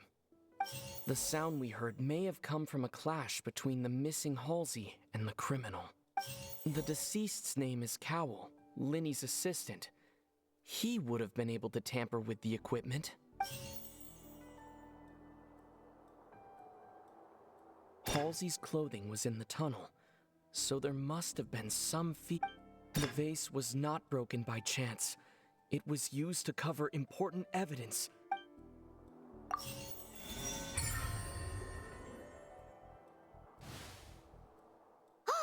Paimon gets it! It all comes together if Halsey disappeared instead of being kidnapped. Lynette escaped from the water tank, vanishing gradually and leaving only clothes behind. If there's a similar method where a person could be transformed into water... Oh, just a moment, please. I do hope you know how preposterous you sound at the moment. How could a person ever be transformed into water? This is reality we're talking about here. Not... Must we really? I should think that of anyone. Your friend Linny already knows this truth very well. Magic tricks are ultimately just illusions and misdirection. But Halsey's disappearance is very real. Even so, I trust the Traveler's judgment. The truth must be out there somewhere. Perhaps some new line of reasoning may open if we try to gather all the focal points that don't make sense. Since Cal was the deceased, we haven't placed much attention on him. But given that we aren't making much progress with the case, it wouldn't hurt to have a look at his belongings, would it? People really do come up with all sorts of harebrained schemes when at the end of their rope. The way I see it, your suggestion that we broaden the scope of our investigation is nothing but a tactic for stalling the trial. Nevertheless, I believe that this is a reasonable request on the part of an attorney. Since the trial does indeed appear to be at an impasse, I believe that additional evidence may help us make more progress. Guards, please step into the lounge and examine the personal effects of the deceased, Cowell. We are still examining the items, but we have already made critical progress that we feel must be shared with everyone post-haste. We discovered several test tubes of fluid within Cowell's baggage, each labeled separately. The notebook in his backpack claims that these fluids are... water from the Primordial Sea. The Primordial Sea? The note's contents also indicate that Cowell belonged to an organization that sells illegal drugs and that he had an accomplice. The notebook has many entries concerning safe usage of these fluids, in which the keyword dissolve appears many times. One of these tubes was labeled Opera Epiclese, along with yesterday's date. It is empty. The notes also state that these dissolution properties work exclusively on people from Fontaine. It's likely that Halsey was chosen as some sort of test subject. As such, we believe that the defense's hypothesis is, in fact, supported by sufficient evidence. You've got to be kidding! People dissolving into water? Could something so ridiculous actually be true? Wait a moment. This reminds me of a certain prophecy, but it's just a coincidence, isn't it? Huh. If people can become water, does that mean that the water tank's real use was as a means to hide water stains? And if Cowell was targeting that girl... Wait just a minute. Could that mean... You two, with me, quick! Demoiselle, wait! What about your partners? Let's go. Just trust me. Order! Order! It is undeniable that further examination of the deceased's personal effects has yielded some surprising results, but we cannot yet verify the veracity of these clues. Still, let us assume that these clues are indeed authentic, albeit with the understanding that Ms. Halsey has yet to be found. Guards, please continue examining the items along these lines. Mr. Linney, it appears your hypothesis is supported by the evidence, so please continue speaking. Of course. Thank you, Your Honor. If we uphold this hypothesis, I believe that many of this case's seemingly unrelated clues can be connected together. Right! Like the metal hook!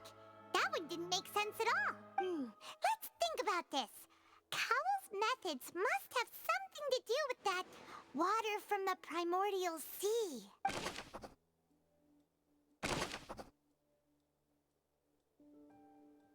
The deceased's name is Cowell, Linny's assistant.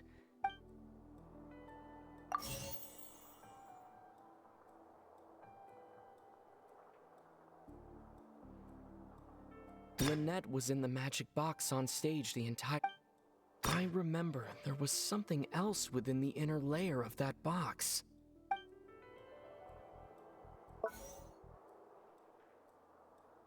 The water from the Primordial Sea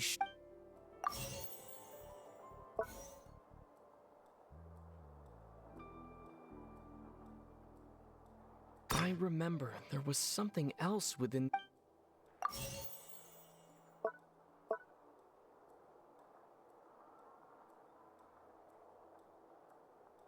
net was in the magic box on stage the entire time. Now it seems like the hook rope was not meant for another magic trick, but was instead...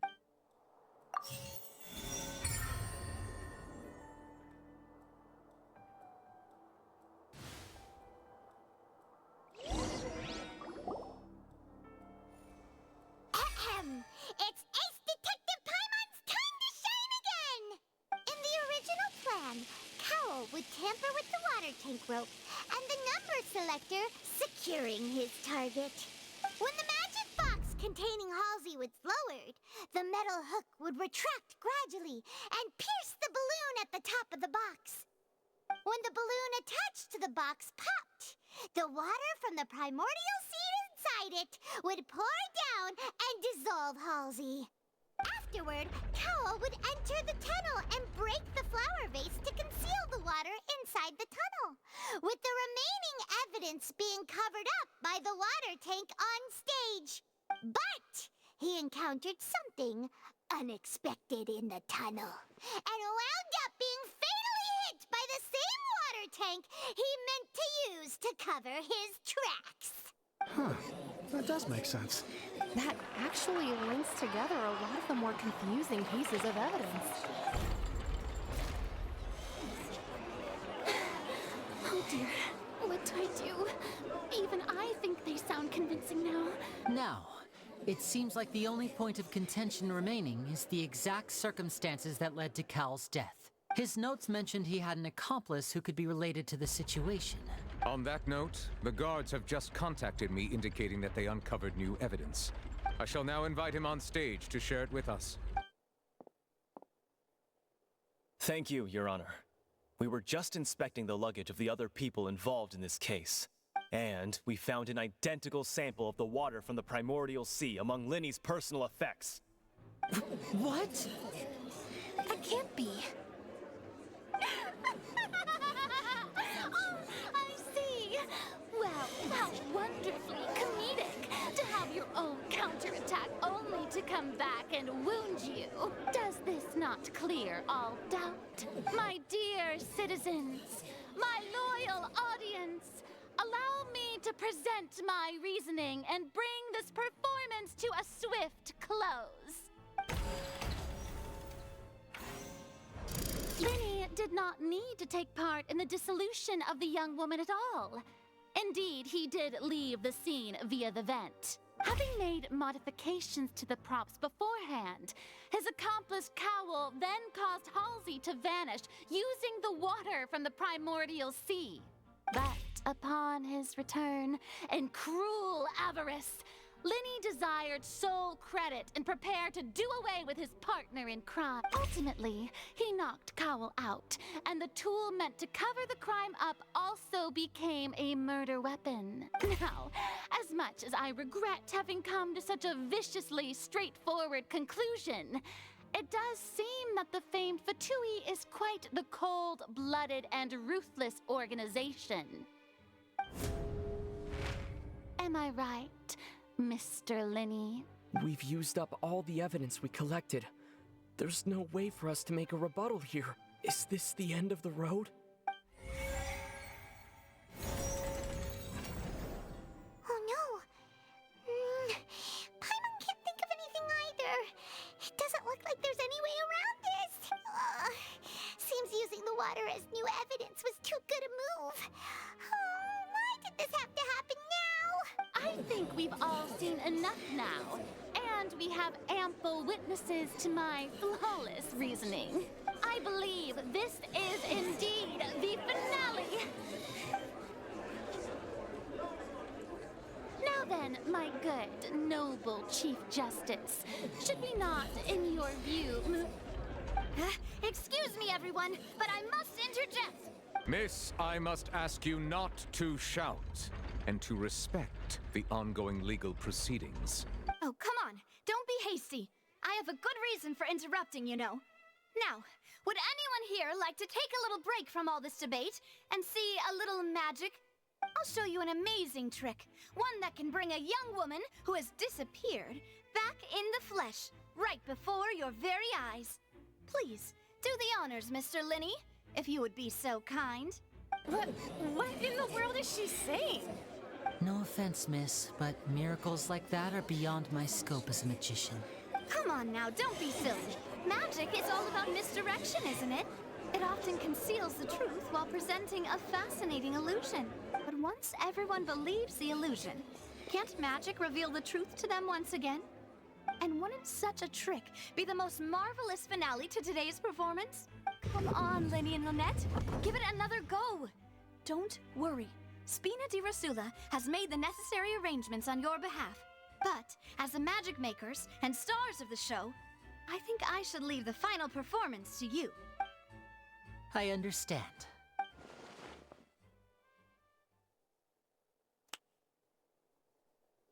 And voila!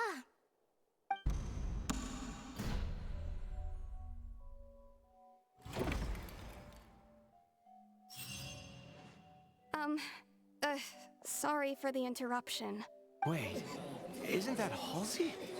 So the whole thing about people dissolving wasn't true after all? To be clear, I'm only here because this person told me that if I testified, the merit of doing so would lessen my sentence. I was hiding outside this room listening to the proceedings because I was afraid that I would be the one put on trial. I was just feeling happy that no one had noticed me. And then before I knew it, she caught me. That'll teach you to underestimate us three. Where should I begin? I'm sorry. I'm the one who killed Cowell. I admit it. What? Why? Firstly, my name isn't Halsey. It's Lillian, and I'm originally from Mondstadt. I heard that Linny's show was gonna be a real thriller, but I missed the chance to buy a ticket, so I stole one. That's how I make a living. I steal stuff here and there. And I'd never been caught before. But I was noticed at the harbor a few days ago, and I barely got away. Lenny was the one who caught me in the act. Hey! No wonder you look familiar. So you were the thief! Liddy even mentioned that you were pretty skilled. Well, and I thought that would have been the end of it, but then the number selector chose me. He even mentioned the Fortress of Meripede. That's a prison, isn't it? So you can imagine how shocked I was. I thought he was onto me for sure. So I played along with the show while looking for an opening to flee. But then I got water poured on me for no reason, and then someone jumped into the tunnel to nab me. I wasn't going to take that lying down, so I knocked him out and stuffed him into the box. There was nowhere to run from there, though, so I had to change my clothes and hide in a box containing performance costumes. I slipped out after the first guard arrived at the scene and continued hiding inside the opera house. Can a person even hide in there? But I swear I didn't know that the water tank would fall down. Really, I swear it. Had I known that, I wouldn't have put him in the magic box. I may be a thief, but I'm no killer. Well, that makes everything pretty clear now, doesn't it? This time, we need to tell the entire story from Lily-Ann's perspective.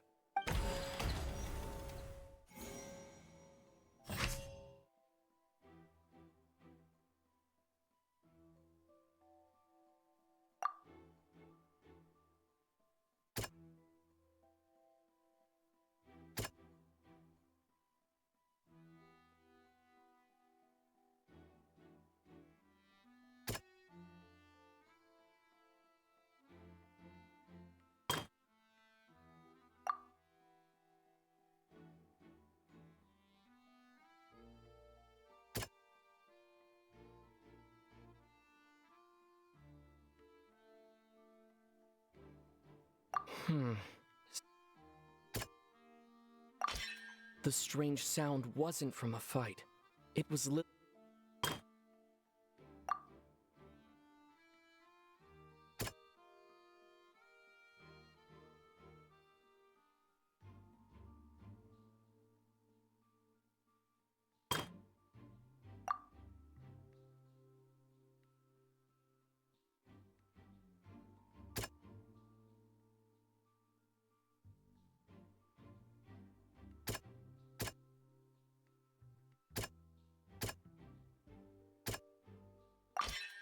The flower vase was not broken to cover anything up.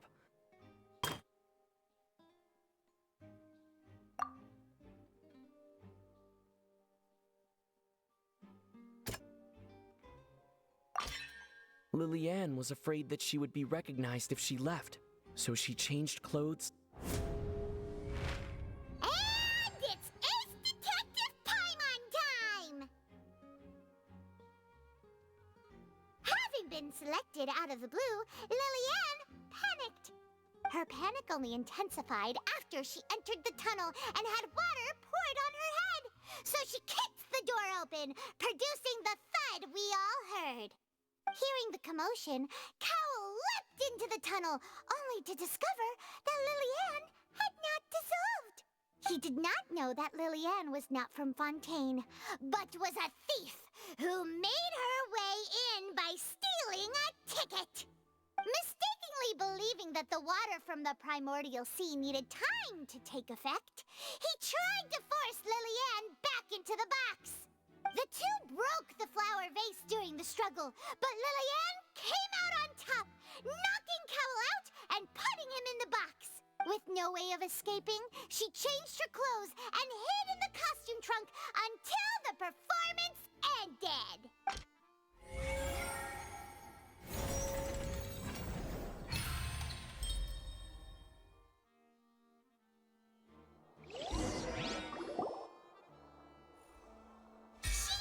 That she would have to go through guard inspection if she tried to leave afterward. So, she has been trapped in the Opera House these last 2 days. She had already become desperately hungry by the time we were chatting over macarons. So, she swiped 2 of them right under our noses. Talk about a sneaky thief. At this point, all the events that happened in the tunnel have now come to light. Ah, so that's the whole story. Bravo! Bravo! Now then, Lady Farina, do you wish to speak against the defense's statements? Please answer the question, Lady Farina. Also, if I may add, the trial has not yet ended. As such, I request that the prosecution not leave the room before the proceedings have concluded. What? Are you reading my mind now? No. I have no further arguments. I admit defeat. But really, could you at least have left me with some dignity? Wow! Look at that! She's like a deflated balloon now! If there are no objections, then as the Chief Justice of Fontaine, I shall once again repeat the full sequence of events. The actual perpetrator of the serial disappearances, Cowell, selected his next victim from the audience reservation list. With some modifications to the selector, he could ensure that the pre-selected young woman would be chosen. To cover up any evidence while committing the deed, Cowell thought of allowing the water tank to fall, which would conceal the water left behind after the young woman was dissolved. He also tampered with the rope suspending the water tank, using the fireworks at the end of the performance to cause the tank to drop and hide the watermarks. He poured the water from the primordial sea into a balloon during the preparation of the magic box and stuck it to the box's lid. Finally, he passed the prepared hook on a rope through the gap in the magic box's door when bringing the young woman to said box. When the magic trick officially began, the box containing the woman was lowered into the tunnel, tightening the hook rope and bursting the balloon containing the water. If all had gone to plan, the young woman would be dissolved at this time. However, Lillian was not from Fontaine and thus fled the box with a loud noise. Realizing that there was trouble, Cowell entered the tunnel and met Lillian. Thinking that the waters had not yet taken effect, he decided to proceed. However, his opponent was more capable than he thought, and he was overcome, knocked unconscious, and placed into the magic box, and thus became his own final victim. Lillian, according to her own statements, then changed clothes and hid until the performance ended, before hiding in other parts of the opera house. As for Linny, he was in the underground structures within the opera house, and was thus ignorant of these happenings. From this reconstruction of events, we can conclude that Linny, the accused, is in fact innocent. While there is much in Linny and Lillian's conduct that should still be investigated separately, this case at least can be handed over to the Oratrice to make the final decision.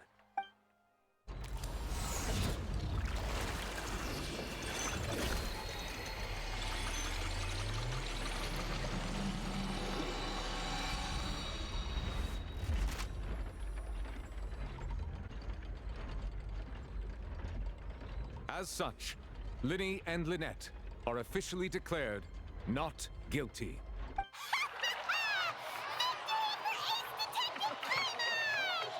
Great work, partners. Thank you all. Thank you so much. Next, I think we deserve an explanation, Guard Vaughn. How did you find the water from the primordial sea in Linny's baggage? Right! Your discovery caused me to make a serious mistake, you know. Or was that not a discovery, but false evidence that you dared to bring before this court?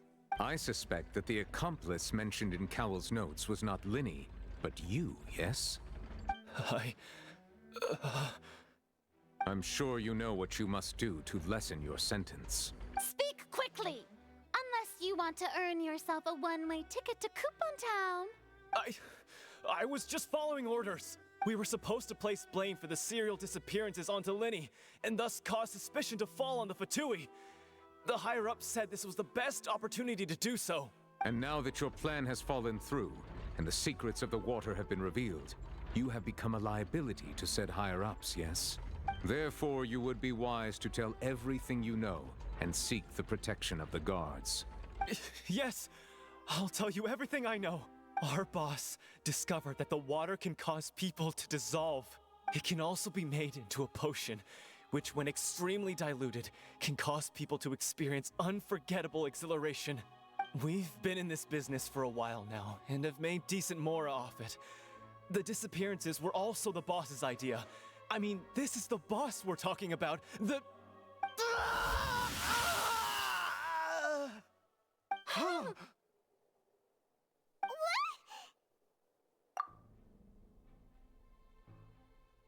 And now he can no longer talk. Such ruthlessness. I shouldn't have expected any less of them. An outrageous act. All present, please submit to inspection immediately.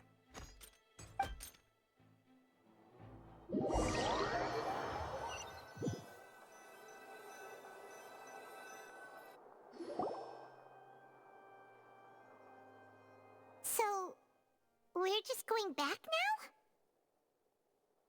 That's true, but... Traveler, Paimon! Please wait. Linny...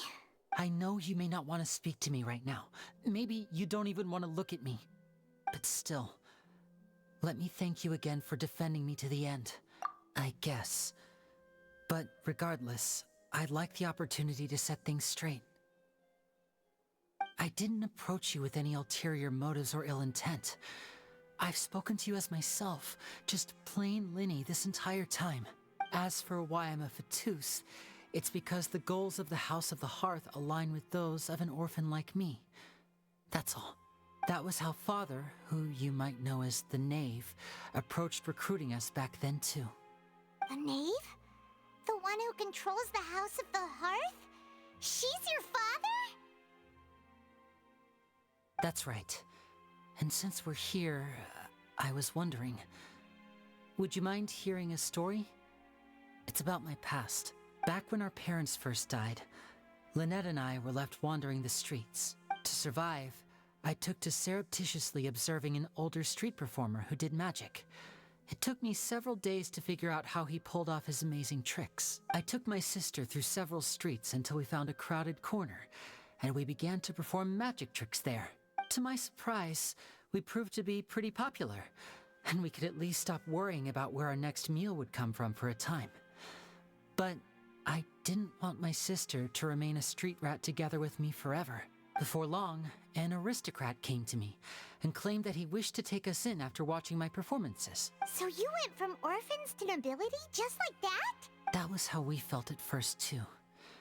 As if fate was on our side and we could say goodbye to those painful days. But I gradually discovered that while we were called foster children, he was really after my talent for magic tricks. He would constantly take me to all sorts of banquets to garner attention, which he would then use to expand his social circles. That doesn't seem too bad either. Better than roaming the streets at any rate. It took a while for me to realize just how dark his heart really was. After one particular performance at a banquet, I discovered that Lynette was not on the same return vehicle as me. I waited a long time after we returned home, but she did not come back. I went to that noble's bedroom and asked him about her whereabouts. The answer he gave me was, she caught the eye of the most eminent person at the banquet, so I sent her over as a gift. Oh no. So he was gonna... But wouldn't Fontaine's laws deal with such people? As far as outsiders are concerned, this is a relationship akin to adoption or foster care, and they have their ways of escaping the eye of the law. I managed to ferret out the location of the mansion of that so-called eminent person and hurried through the night. But by the time I leaped over the walls, avoided the guards, and made my way in, all I saw was the moonlit ground covered in blood, and the knave standing there in the darkness. So, she'd already taken care of that guy. That's right. She had rescued my sister before she could come to any harm, and had even discovered several girls hidden in a basement, all of them orphans. Father, the knave, might have seen something in me, and so she made me an offer. The House of the Hearth welcomes you, for your interests align with ours. Here, none will ever betray you. Indeed, betrayal shall never be permitted here. I was hesitant to trust her. I had just been betrayed by nobles, but she was also quick to destroy the noble who had taken us in at first, giving us back our freedom. Oh, so that's how the two of you joined the House of the Hearth. She has her own plans. She has gained permission from the Tsaritsa to first use the Gnosis' power once she obtains it. She plans to use it to find a way to break the prophecy and save Fontaine. So, she believes in that prophecy too? That's right. The whole House of the Hearth is currently working to combat that crisis. Today's case has also proven that people from Fontaine can indeed dissolve into some sort of water, thus further supporting the prophecy. Everyone at Hotel Bouffe d'été, including the knave, has their roots in Fontaine. And we will always defend our homeland. To us orphans, the only connection we have left to this world, apart from our family, is our homeland. So, from small deeds like distributing magic pockets to huge schemes like stealing a Gnosis, everything is aimed at dealing with that prophecy. It's all right. I understand. The only thing I can do is relate all this to you.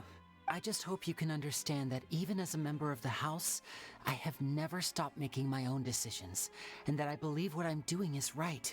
If you should need anything at all in the future, feel free to find me. I will do my best to help you, as plain Linny. Bye, Linny!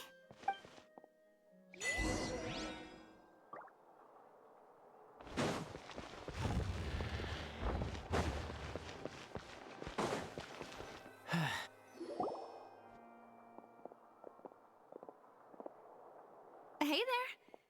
What's with the disappearing act you pulled right as the trial ended? Were you looking for us, Navia? Well, this whole thing isn't exactly over, is it? I do feel that we're getting closer to solving the serial disappearances case, though. Huh? What's wrong, my dear partner?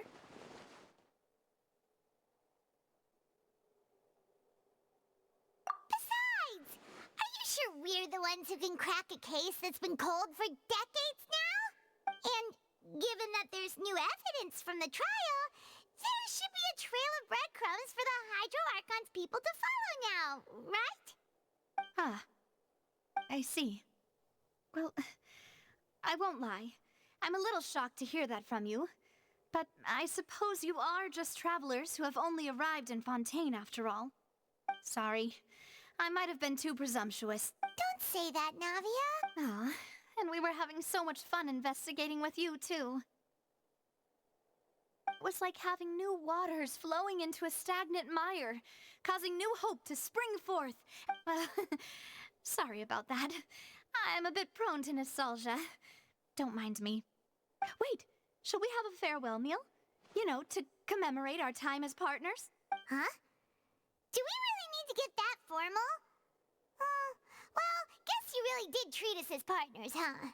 Well, I'd just like to have a proper ending to every important memory. That way there are no regrets later. Anyway, it would just be a meal, so it shouldn't take up too much of your time. You don't have to twist Paimon's arm. If Boss Navi is treating, count Paimon in! Oh, wonderful. In that case, why don't we return to the court of Fontaine and head to the Hotel de Boer? I believe we'll make it just in time for dinner. All right then, let's have our farewell meal.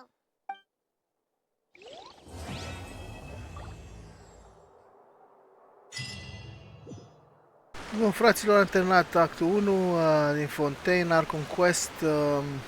Am rezolvat crima secolului. Am salvat 2 ființe nevinovate de la execuție. Am aflat și câteva chestii despre cum stau lucrurile în Fontaine. Ne-am întâlnit cu Child, nu știu ce caută el pe Fontaine. Mă rog, s-ar putea să aibă sens mai târziu de ce ne-a dat el visionul lui, să-l păstrăm. Probabil ne va folosi la un moment dat, habar n-am. Urmează actul 2, care se cheamă As Light Rain Falls Without Reason, așa cum ploaia cade fără motiv. Să vedem ce se va întâmpla și în acest act. O să fac un video separat, deci vă zic la revedere în video ăsta și eu să mă întorc cu actul 2 imediat după. Numai bine!